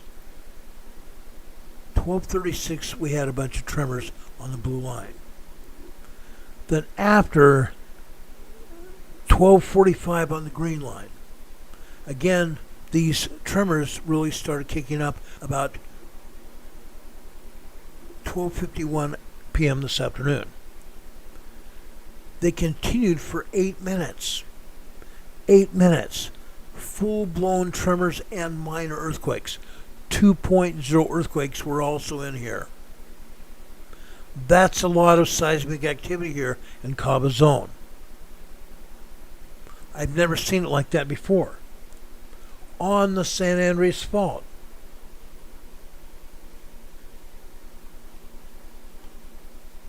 Unreal. Catherine, please save the political talk until after I get through talking about these earthquakes. I want to get through this presentation for you. Give me another half hour, then we'll talk about Elon Musk and what European Union wants to do. I don't actually give a flying rat's butt what the European Union wants us to do. I just don't give a darn. European Union doesn't even have any power over Britain. The European Union has no power over the United States. I don't give a flying rat's butt about the European Union. They may want Elon Musk to be censored or censor President Trump. It's not going to happen. It is not going to happen. Plain and simple. Google may try, but Musk is not going to do it. Not going to happen. Anyway, this is Cabazon out in the desert area just west of the San Bernardino Mountains. Then we come to Barstow, again on the San Andreas Fault. All we see here are a couple of tremors. Best. Those tremors are just a small part of an earthquake sequence. I'll show you again in just a minute. Tremors there. Then I want to go over to Trona, California. For the first time in a long time, I found a seismogram from Trona, California. If we go back to the summer of 2019, July 3rd and July 4th, 2019, we had two 6.9s and a 7.1 earthquake in Trona, Ridgecrest, California. 3 earthquakes. One of the 6.9s,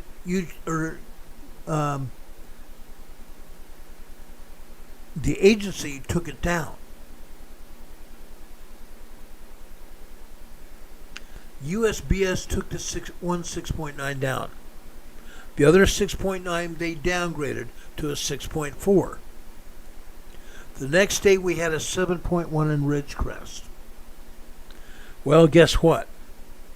I just happened to find a seismogram from Trona, California today. right here. We're seeing 2.3, 2.5 earthquakes. The first one was a 2.3 this last night after, I want to say, what is it, 8, 9, 10, excuse me. This is 8:01, 2, 3, 4, 5, 6, 8:07 p.m.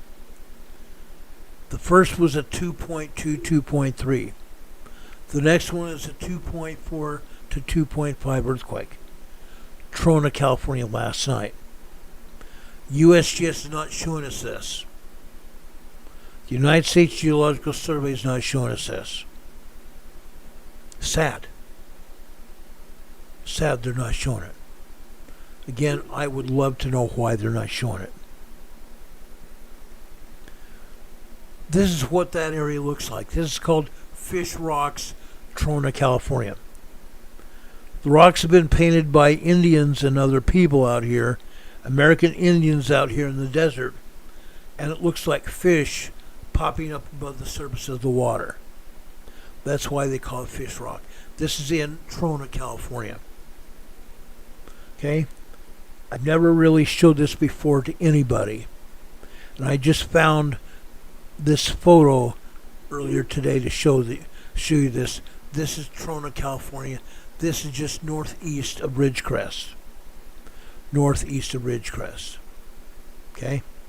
That's where this seismogram is. Now, I'm going to go north into Furnace Creek, California. Furnace Creek. Okay? I want to show you this.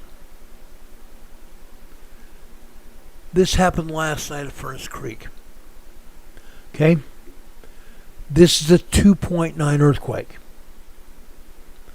This 2.9 earthquake happened at approximately 9:10 p.m. last night.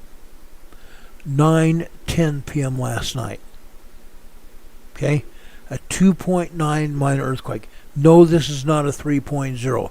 This is a 2.9 minor earthquake. Furnace Creek, California. This is out in the Mojave Desert.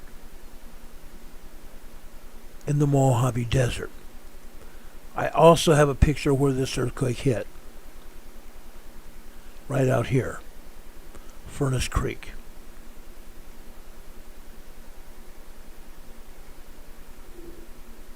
I didn't realize this was going to be such a big picture, or I would have reduced it before we got on the air. This is Furnace Creek. This is an abandoned factory here at Furnace Creek. They used to manufacture borax here. Borax is gotten from the desert, is still being mined out here in the desert of California. But this is an old abandoned factory here, where they manufactured borax. They mine the boron here in California, and they manufacture borax soap here. This is just an abandoned mine here. An abandoned mine here in Furnace Creek, California. Okay? Just so you know. Now, while I'm out here in the desert, I want to show you Ranch Mirage. I want to show you Ranch Mirage right here. Ranch Mirage here is last night. This seismogram happened here last night. This started off at 5 p.m. All we're seeing here at Ranch Mirage are tremors. Very, very minor tremors here. Again, this is the San Andreas Fault out here. This is nothing more than the San Andreas Fault out here in Ranch Mirage. Yes, we've had earthquakes here before, but I want to show you what's going on today. That's Ranch Mirage. I noticed Isaiah's granny here earlier. This is Victorville. This is Victorville, California. Isaiah's granny lives out here. Look at these tremors here. This is the San Andreas Fault here in Victorville, California. Nothing but tremors here. Nothing but tremors here in Victorville. Things get better. Things get better. Okay. I want to go over to Los Angeles now. Then I will get down into the Imperial Valley in Southern California. It's important. Now, why do I want to show you Los Angeles? I'm going to start over at Baldwin Hills. This is a seismogram from Baldwin Hills. Baldwin Hills here is the oil refinery complex and oil and gas pumping operation in Los Angeles. Oil and gas pumping operation here in Los Angeles, here at the Baldwin Hills. All we're seeing here are tremors. Very, very minor tremors. We're not seeing much of anything else going on. We've seen more activity at the Baldwin Hills before than we're seeing today. This is literally nothing. Literally nothing. After 7 a.m. today, about 7:01, 7:02 a.m. today, we see a 1.2, 1.3 tremors. That's all. That's all. We've seen more exciting activity at Baldwin Hills before now. So that's Baldwin Hills. Nothing much going on there. Let's continue this trip here. Okay? Let's go over to North Los Angeles now. I want to take you over to Del Amo, California. Del Amo, California. Here we're seeing tremors. Lots and lots of tremors. Side to side, top to bottom tremors here. Almost minor earthquakes, but these are just tremors.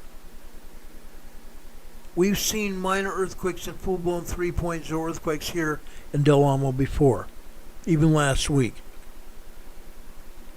So things have calmed down here in Del Amo. Okay? Not for long.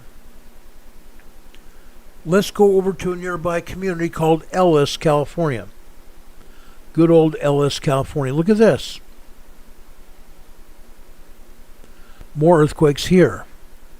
Now I'm going to zoom in here just a little bit so you can see what I'm talking about. This seismogram started out at 5 a.m. this morning. We come down to this blue line at 6:30 over on the left-hand side.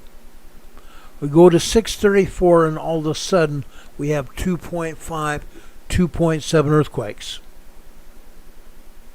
2.5, 2.7 earthquakes there. Yes, we have some 2.0 earthquakes here after 12 noon today. 12 noon is over on the left-hand side in the center of your screen here. 12 o'clock. Going out to the right, we have some minor tremors and some 2.0 earthquakes. But after 1600, which is 4 p.m., at 4:03 p.m., 2.8, 2.9 earthquake. 2.8, 2.9 earthquake. Now, I don't know what happened after that happened, because we have no record after 5 p.m. We have no record after 5 p.m. Okay? But 2.8, 2.9 earthquake is very significant here. It's very significant. Okay?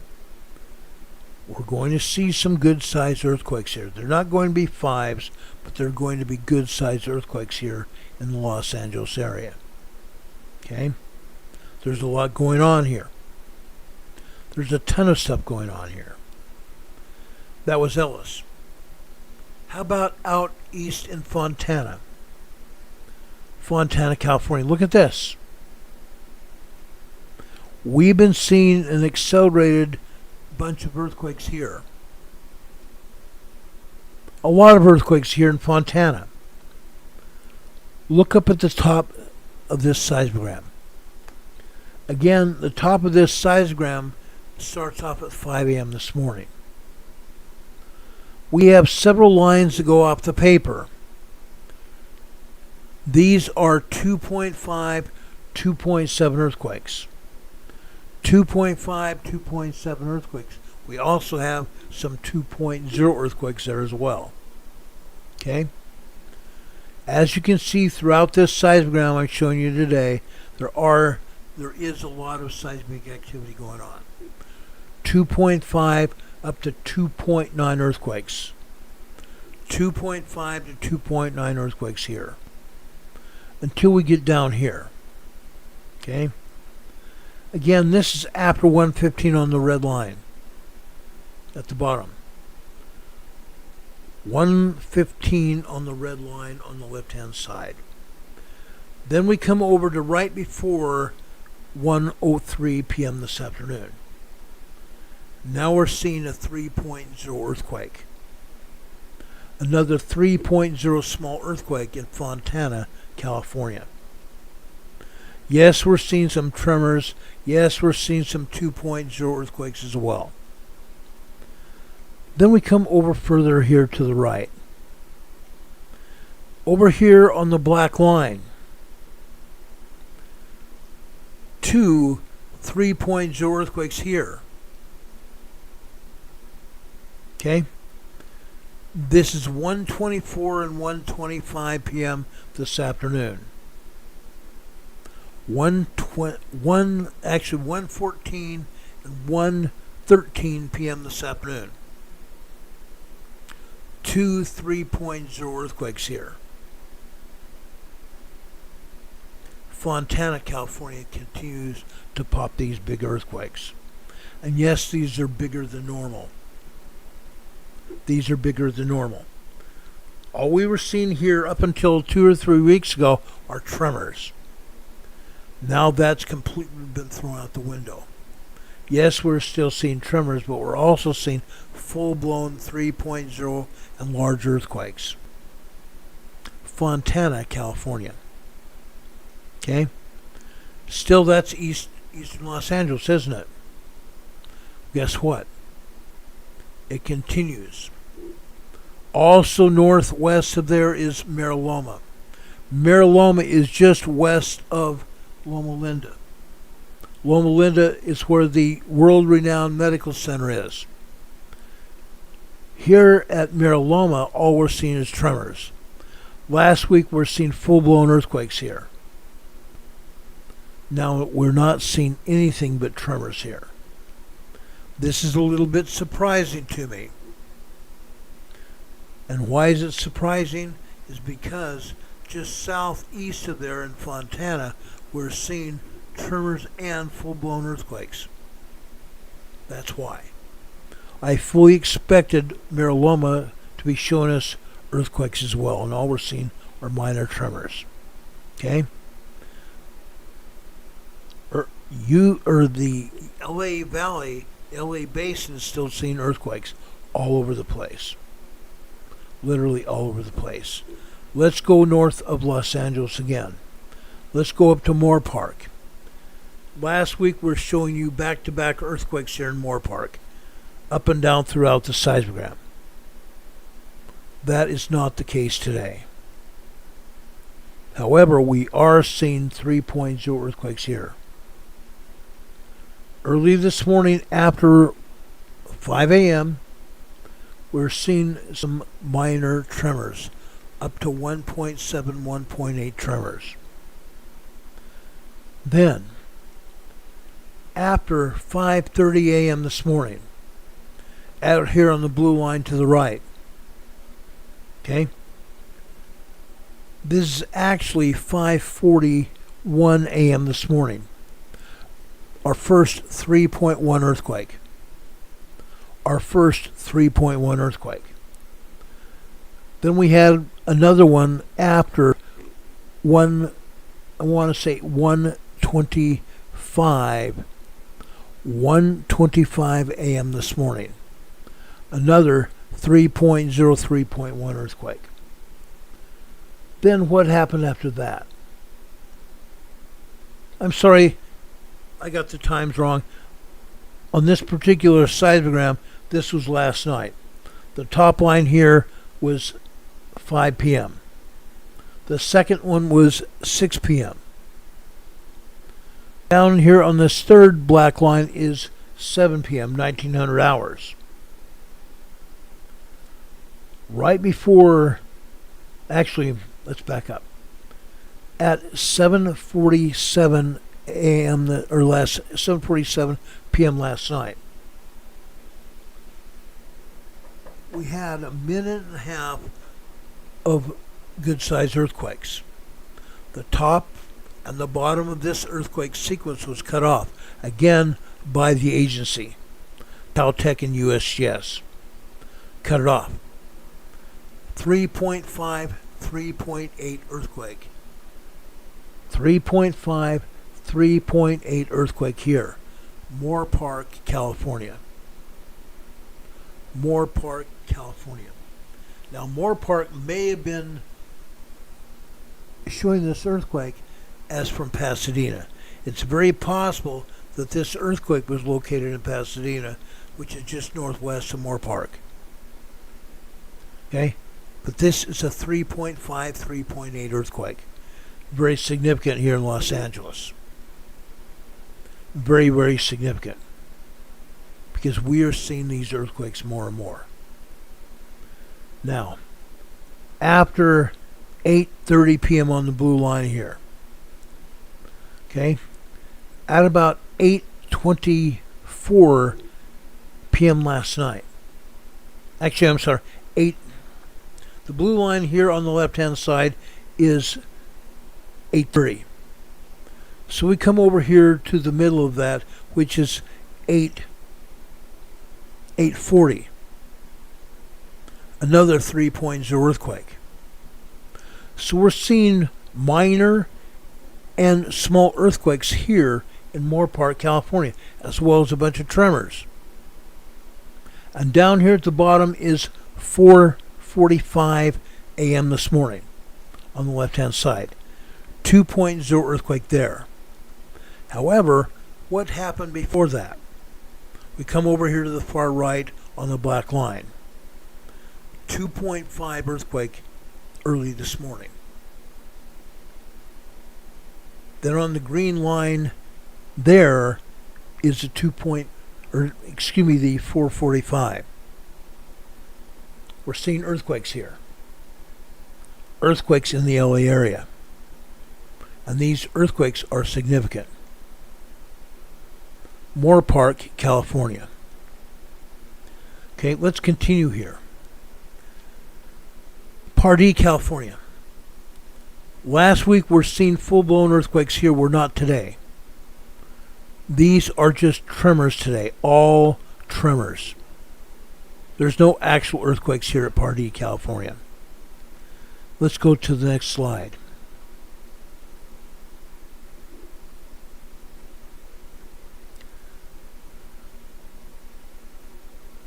I want to go over to the coastline now. I want to show you south of Los Angeles in Laguna, California. This is Laguna, California. Last week we're seeing minor earthquakes here. That's not happening today. There's no minor earthquakes. These are just nothing but tremors. This is the coastline of Los Angeles. South of Los Angeles in Laguna, California. Tremor activity. Now I'm going to go to the north coast of Los Angeles. I'm headed there right now. Playa del Rey and Marina del Rey, California. The same thing holds true here. And in fact, let me enlarge this here so you can truly see what's going on. As of 7 or 5 p.m. last night, the tremors got less and less and less throughout the evening. Until early this morning, there was just barely 1.0 tremors happening. I think what may have happened is the tremor activity ceased and it went down to microquake activity. That's what I think happened here. Playa del Rey, Marina del Rey area on the north coast of Los Angeles. That's all. Okay? Along the coastline, things calm down very significantly. Okay? Then, going back into LA, over at the University of Southern California in Los Angeles, tremor activity here as well. It's quieted down here in Los Angeles except at Pasadena and the Grapevine. That area is still moving. But overall in Los Angeles, it's calmed way, way down. Way, way down.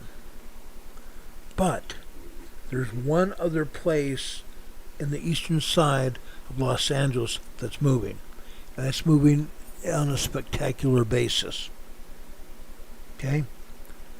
We're seeing a lot of activity here. Folks, this is different. This is Walnut, La Puente, California. Walnut, La Puente, California. Every week we show you this seismogram. There is a lot of activity here. There's a ton of activity here. We have 3.5 to 4.0 earthquakes happening here. Every week. Every day of every week. This is normal. KTLA Channel 5 in Los Angeles got part of our broadcast. And today, they talked about these earthquakes in La Puente, California. They caught our Monday broadcast where we were talking about this. KTLA started talking about this morning. And guess what? They brought in little lady Lucy Jones, who said this is normal. Lucy Jones said this was completely normal for this area of Los Angeles. Of course it is. But Lucy Jones did not adequately explain what is going on here. This is a volcanic area. The Walnut La Puente area is a caldera where a volcano used to be going here. But I believe this is all magma. This is not what Lucy Jones said it was. She said it was the La Puente Fault. This is not the La Puente Fault. This is the La Puente Walnut volcano. Okay? Shake, rattle, and roll here. Shake, rattle, and roll out here in eastern Los Angeles. 3.5 to 4.0 moderate earthquakes. 3.5 small to 4.0, maybe even larger earthquakes here. Moderate earthquakes. Los Angeles. USBS and Caltech can continue to downgrade seismograms and earthquakes. They do it. They do it on a regular basis. But what they're doing is wrong. Everyone that lives here in the Los Angeles area has a right to know what's going on. Everybody has a right to know what's going on. Earthquakes should not be downgraded nor hidden from the public. The public has a right to know what's going on, especially where they live.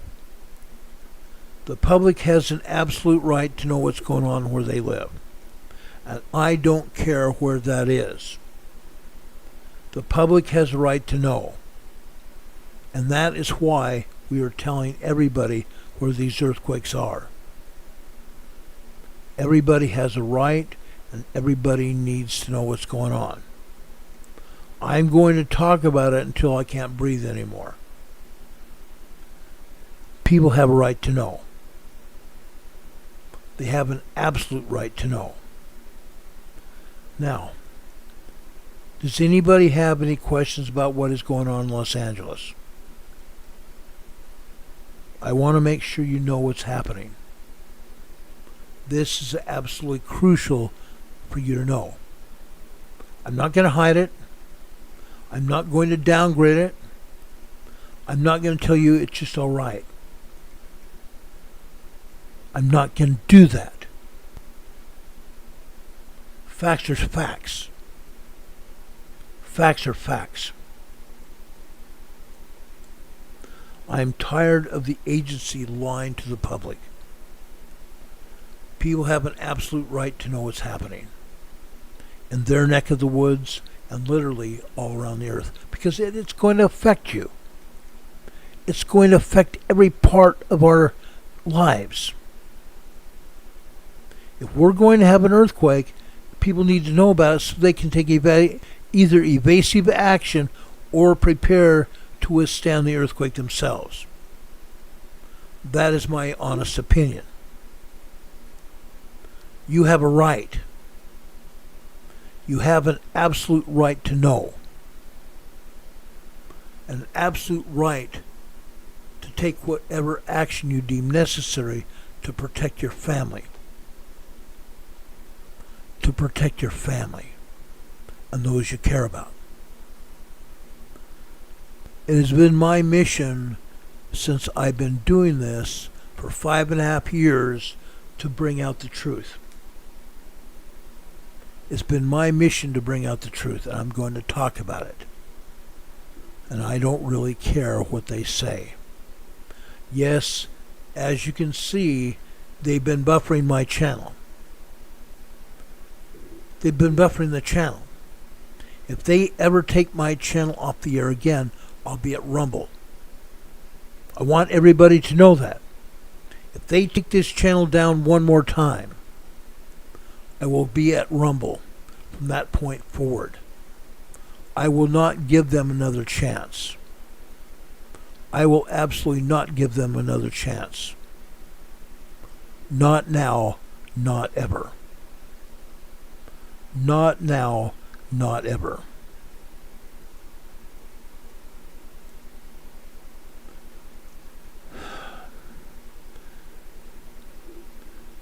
Okay, it's getting late. It's already 8:30. We've been on the air 2 hours.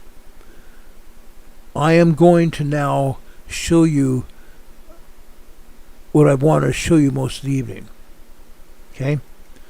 I want to show you the Imperial Valley. Again, the San Andreas Fault goes down the south or the east side of the Sultan Sea. It goes down to Bombay Beach. I'm first going to start off by showing you Bombay Beach. You need to see what's happening. There's a lot going on here. This is Bombay Beach. We show you this seismogram every week, at least once a week. This is Bombay Beach. I show you where it is. Again, we're seeing 3.0 to 3.5, maybe even 4.0 earthquakes over here on the east side of the Sultan Sea. They cut off the top and they cut off the bottom of these earthquake sequences. Some of these sequences are up to 3 minutes long. Where they haven't cut them off, you see these earthquakes. 2.0 to 2.8 earthquakes. 2.0 to 2.8 earthquakes. Where they cut the top and the bottom of these seismic sequences off, those earthquakes are substantially larger. But you're seeing what I'm saying. There are a lot of times where these earthquake sequences are very much larger.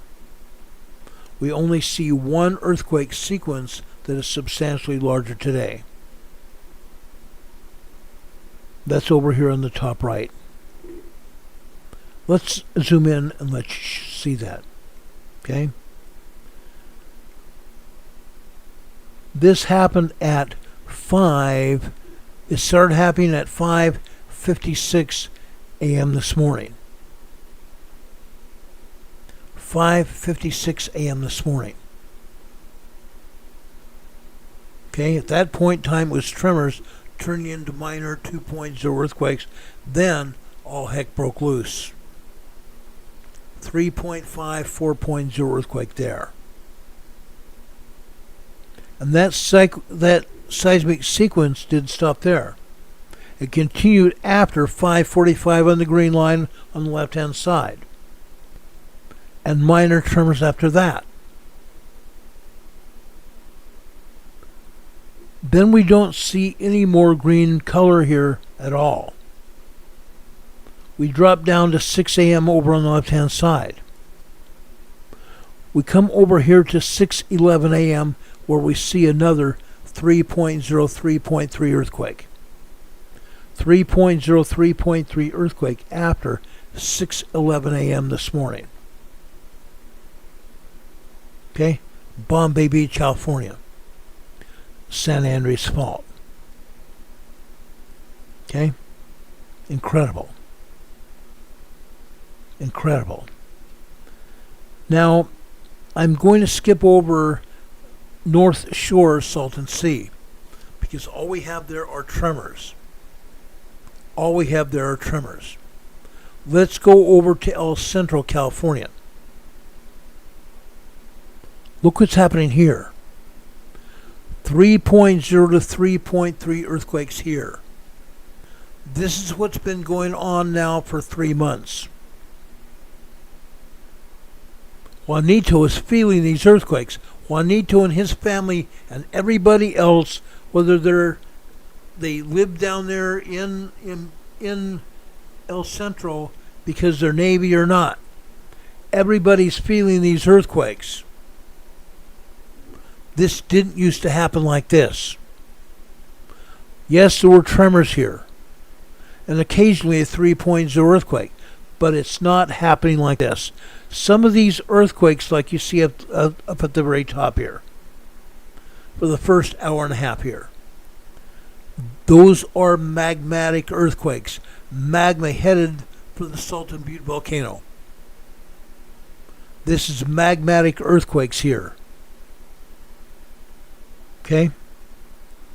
But the rest of these sequences here, the rest of the day, are not magmatic at all.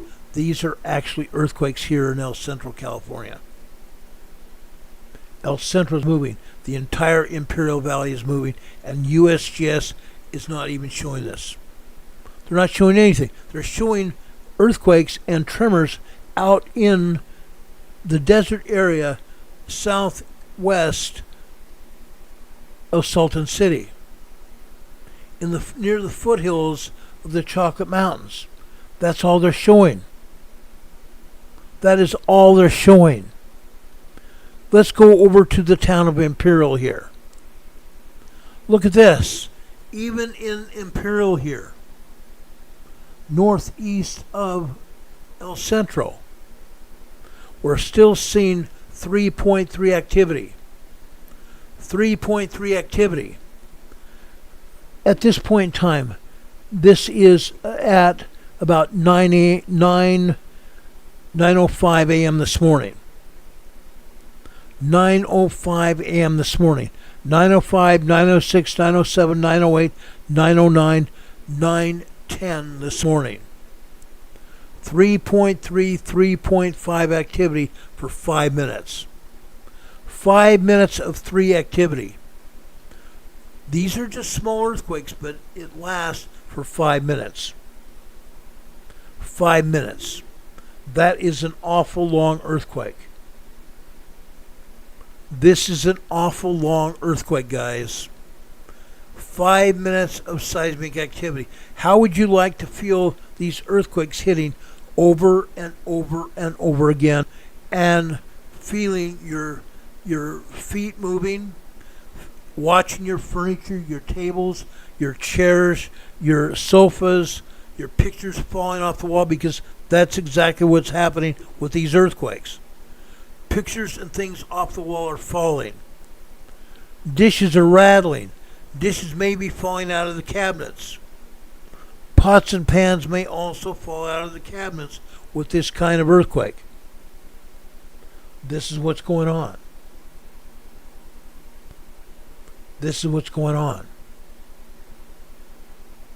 All over the Imperial Valley.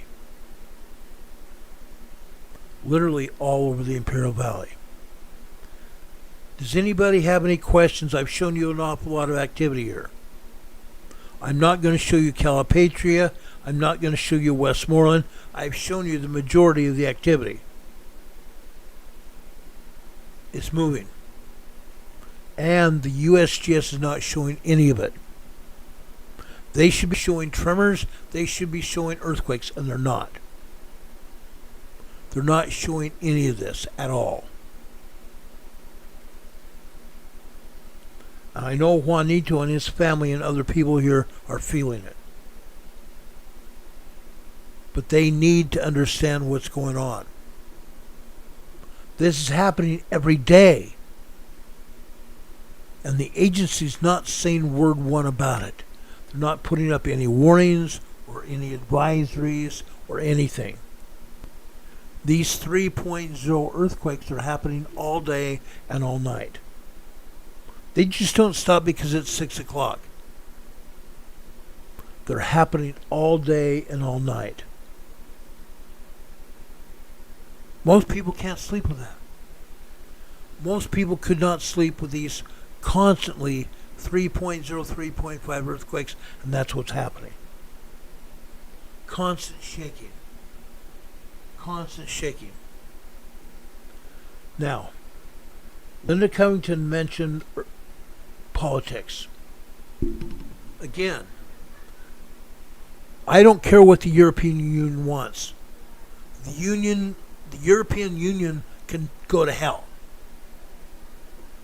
The European Union can go to hell. I don't care. And I don't think Elon Musk much cares either. Elon Musk is supporting President Trump. On Monday evening, Elon Musk spent 3 hours with President Trump.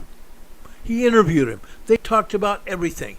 They talked about him getting shot, the feelings President Trump had, the feelings normal people would have, and given that situation, and the feelings that people had that saw it happen. They talked about oil and gas. They talked about communications. They talked about the Democrat Communist Party and what's going on with the elections, what's going on politically. It doesn't really matter about what's going on with the European Union telling us what's going to happen. It's insane. This is insane. Never before in the history of this earth are the peoples of this earth being affected by politics. Elites trying to take control of our lives. Demon Catman's here in the chat. He sent me a note here. People in chat have mentioned that the media is hacking the American people's information. It doesn't surprise me. That honestly does not surprise me. I know for a fact that some of my information has also been hacked. My emails have been hacked. My messenger messages have been hacked. My messaging has been hacked. From people that send me private messages to my phone, those messages have also been hacked. It's happening all over the world. It's not just here in the United States. The elites want control. The elites of this world want control. They've been trying to get control for a very long time. We do not have to give them control, and we need to rise up and say, no more. No more. They're hacking our Social Security numbers. My bank account has been hacked 5 times this year. I don't have a bank, I have a credit union. My credit union account has been hacked 5 times. I am being very careful who or what companies I let have my bank account number. I'm being very careful. I only write 1 check a month. I write 1 check a month. That way no companies have access to my checking account. And my credit union is monitoring my account heavily because I've asked them to. My credit union has notified me of 5 attempted hacks, that they stopped. The credit union has stopped 5 hacks, and I'm not the only person it's happened to. It's happened to tellers that work at the credit union. It's happened to other citizens here in Morganton, North Carolina. It's happening to people all around this earth. Why? Why? I will tell you why it's happening here in the U.S. The elites have got control of the federal system, the federal monetary system. Since about 4 or 5 months ago, we don't have control of our paper money. The Biden administration has sold the citizens out. We now have digital dollars. Digital dollars. The U.S. government has been paying me my monthly Social Security check in digital dollars. Yes, I have access to money right now. Folks, at some point in time, the elites around this earth are going to start hacking into our accounts. If they don't think we deserve to have whatever we're trying to buy, they're going to cut it off. The elites of our world are going to keep us from buying some of the things that we want to buy. Whether that might be food, whether that might be power supplies to power our house if the power goes out. Yes, folks, the power is going to go out. Our power today was off for about 35 minutes today. Now, it may have been just a regular power outage, but it was not that hot. It was not that warm today. It may have been 70, 75 degrees at all. That's it. That's all the hotter it got today. 70, 75 degrees Fahrenheit. That's just barely warm. When I went out to check my mail at about 5 p.m. right before I came on the air tonight, I went out in shirt sleeves and it felt very, very good. Very good. Maybe 70 degrees. The air conditioning was not even on. It was not on all night last night. It hasn't been on all day. So it was not the use of air conditioning that shut down the power. Something else happened. Now, we've been talking about power outages going on. That may very well happen. The elites are also going to shut off our power. That's why we talked about having solar power. That's why we've been asking everybody to have backup batteries for their flashlights, for their radios. Folks, we need to make sure we have what we need to survive. NCWQ Explorer here, Rebecca, said it was 85 where she lives in southern North Carolina. Here was very comfortable. It may be very comfortable where you live. We may even have an early fall. We may even have an early fall. My dear friend Don Patoka in Salt Lake City said they had heavy rain yesterday. He talked about it on the chat. Folks, things are happening. We need to be very cognizant of what we're doing and where we're doing it at. We need to be very cognizant about emergency preparedness. Very cognizant. A lot of people can't afford houses. Those people that have houses are very lucky. Very, very lucky.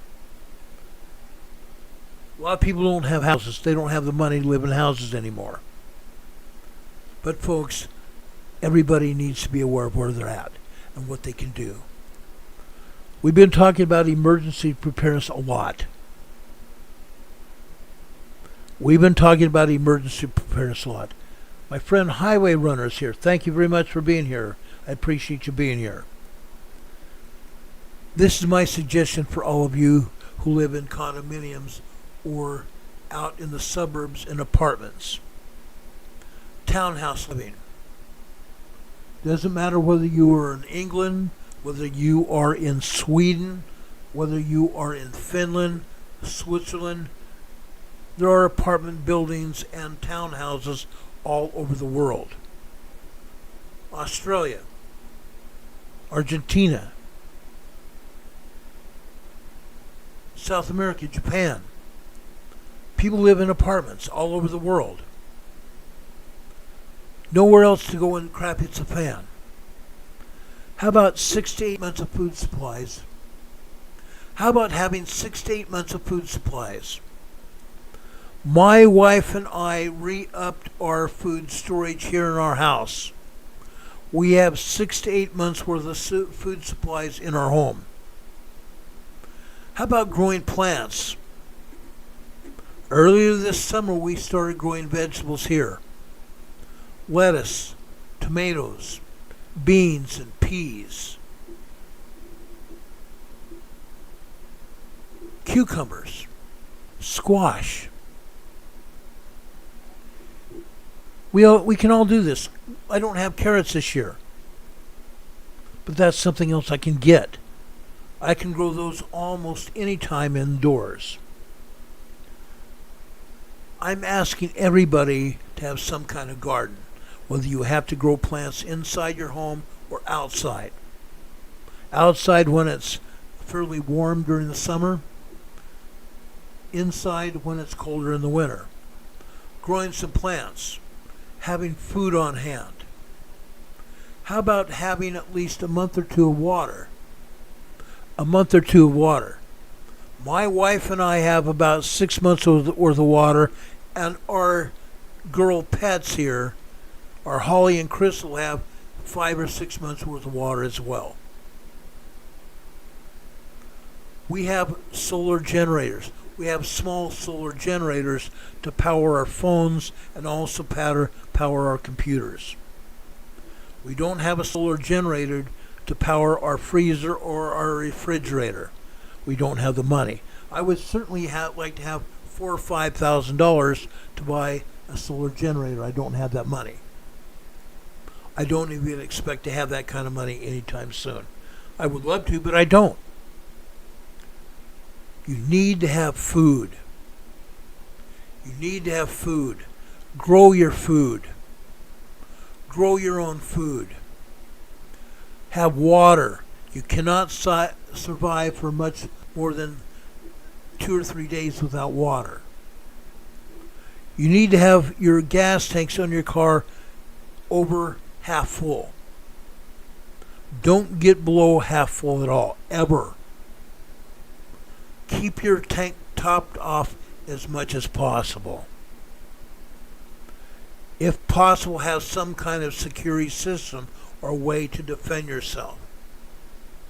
Have some kind of security system to protect your car and your home from invaders. We talked about radios in the past. The other day, a few days ago, we talked about sat phones, satellite phones. You need to have home defense stuff. You need to have home defense stuff. And I'm talking about nugs. I'm talking about heavy duty sticks or batons for police officers. If you're a former law enforcement officer or a security officer, you may have the opportunity to have a baton in your cadre of defense materials. Those things can also protect yourselves. Okay? I want everybody to be able to protect yourselves. Take self-defense classes. I used to teach self-defense for women's groups. I've taught self-defense for women's clubs. I've taught self-defense for church organizations as well. You need to have some way to protect yourselves. Things are going to go from bad to worse very quickly, even as we approach this election. I expect the communists of America and around the world to interfere in the U.S. election in November, if we indeed even have an election in November. I believe they're going to try to stop the election because they don't want Donald Trump in power. There have been many death threats against President Trump even before he was shot, and now since then there have been more death threats. Even Iran has talked about taking him out. They don't want him. When Iran held our hostages, 75, 80 hostages, whatever it was back in the 70s, before Reagan took office, Iran knew what would happen if Reagan took office and they had hostages. Iran released the hostages. 1981. 1981. They did not want Ronald Reagan taking office and having our hostages in Iran. Folks, Iran and other countries are going to try to influence our election. It is not Donald Trump that is in cahoots with these other countries. It is the Democrat Communist Party of America and the Democrat Communists around the world. That's what's really trying to happen. They're trying to take away our rights. If you think you have the freedom of speech in England, you're wrong. If you have freedom of speech here in America, guess what? They're starting to take that away from us as well. You need to have yourself a clue of what's happening. You need to keep your eye on the ball. You need to keep your eyes on yourself and your neighbors, your friends, your family. Please keep your eye on the ball. This is important. This is vital for your safety. This is vital information for each one of us. And each one of us, it's absolutely necessary for our survival. Absolutely necessary. Texas lady says she's not into astrology, not spiritual, but a believer in Jesus Christ. I believe you can have a spiritual life with Jesus Christ. If you have Jesus Christ as your Savior and King, you already have a spiritual belief in Christ. You have a spiritual life. You may not realize it or not. Tonight, I'm going over into the Sermon on the Mount. I wanted to bring up the Sermon on the Mount because there Christ teaches the reality of life. Christ teaches the reality of life. In Matthew chapter 5, starting way up in verse 3, Blessed are the poor in spirit, for theirs is the kingdom of heaven. Blessed are they that mourn, for they shall be comforted. Blessed are the meek, for they shall inherit the earth. Blessed are they which do hunger and thirst after righteousness, for they shall be filled. Blessed are the merciful, for they shall obtain mercy. Blessed are the pure in heart, for they shall see God. Blessed are the peacemakers, for they shall be called the children of God.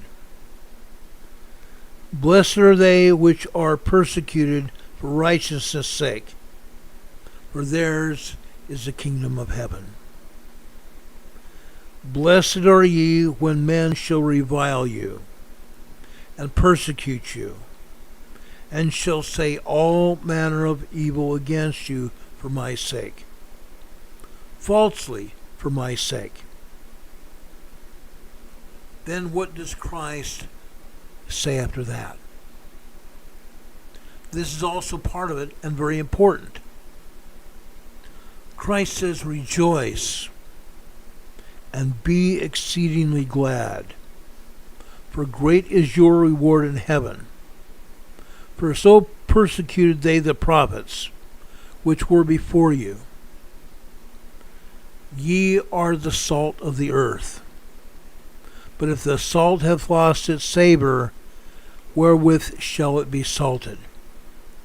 It is thenceforth good for nothing, but to be cast out, and to be trodden under the foot of men. Ye are the light of the world. A city that is set upon the hill cannot be hid. Neither do men light a candlestick, and put it under a bushel, but on the candlestick, and it giveth light unto all that are in the house. Then the next verse is the kicker.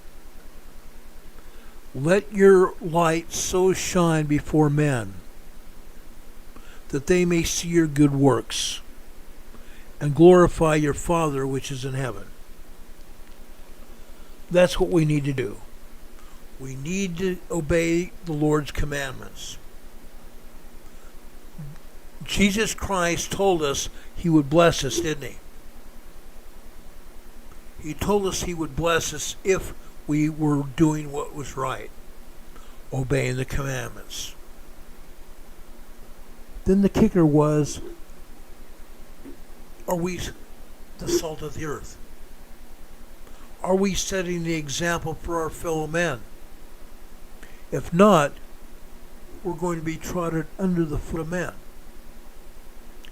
But if we are doing what is right,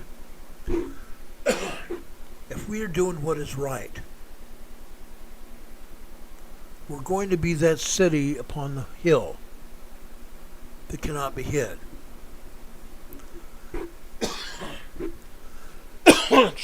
Excuse me. We're going to be holding a candle, not putting it under a bushel, but up in the air on a candlestick. Ye are the light of the world. Ye are the light of the world. We are going to be the example to everyone around us.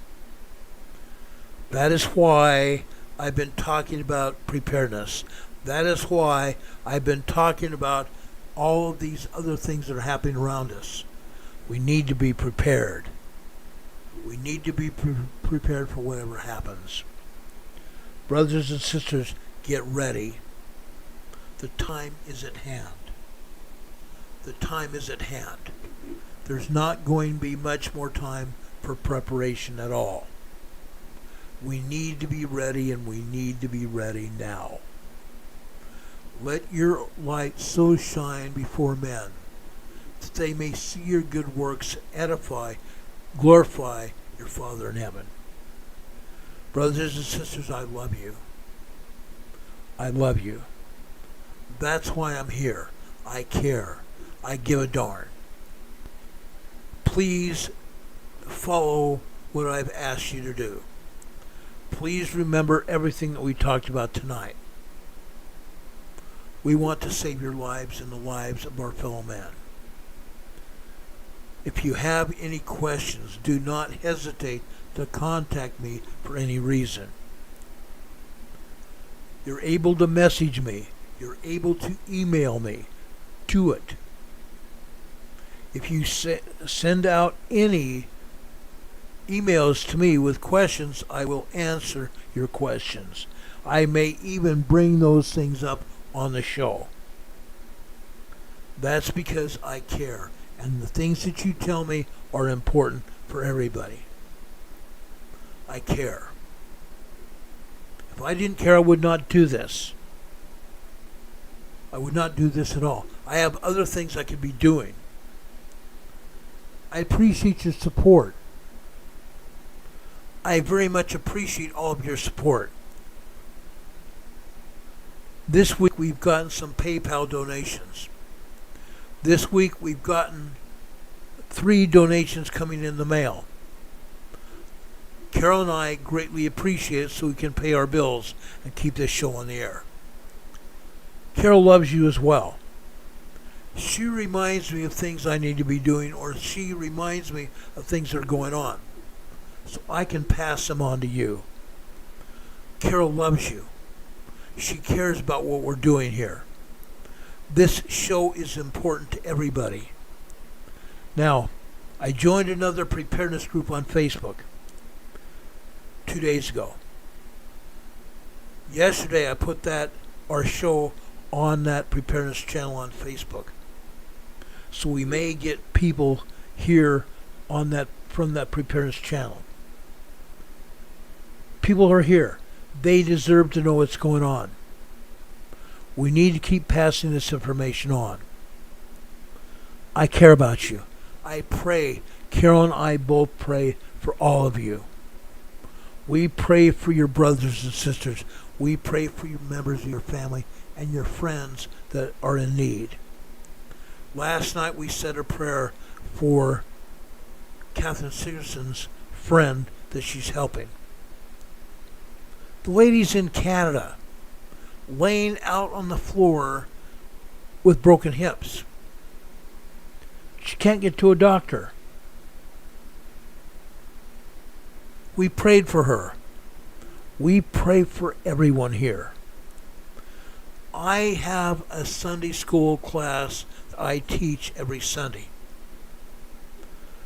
I try to bring God into our lives. I try to help all of you have a spiritual experience. Because everybody needs that. Everybody needs a spiritual lift. Please join us every Sunday at about 12 noon on Sundays for Come Follow Me, the Savior said. I love you. I love you. May God bless you. May God be with you this day and always. May God be with you until we meet again. If anything else happens tonight, we will be back on the air tonight to tell you about whatever's going on as soon as the information becomes available. Otherwise, we will be back on the air sometime tomorrow, but at least by 6 p.m. tomorrow night Eastern Time.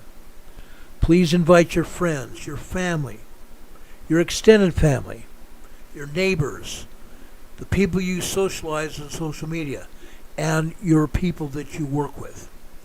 Please share this program far and wide.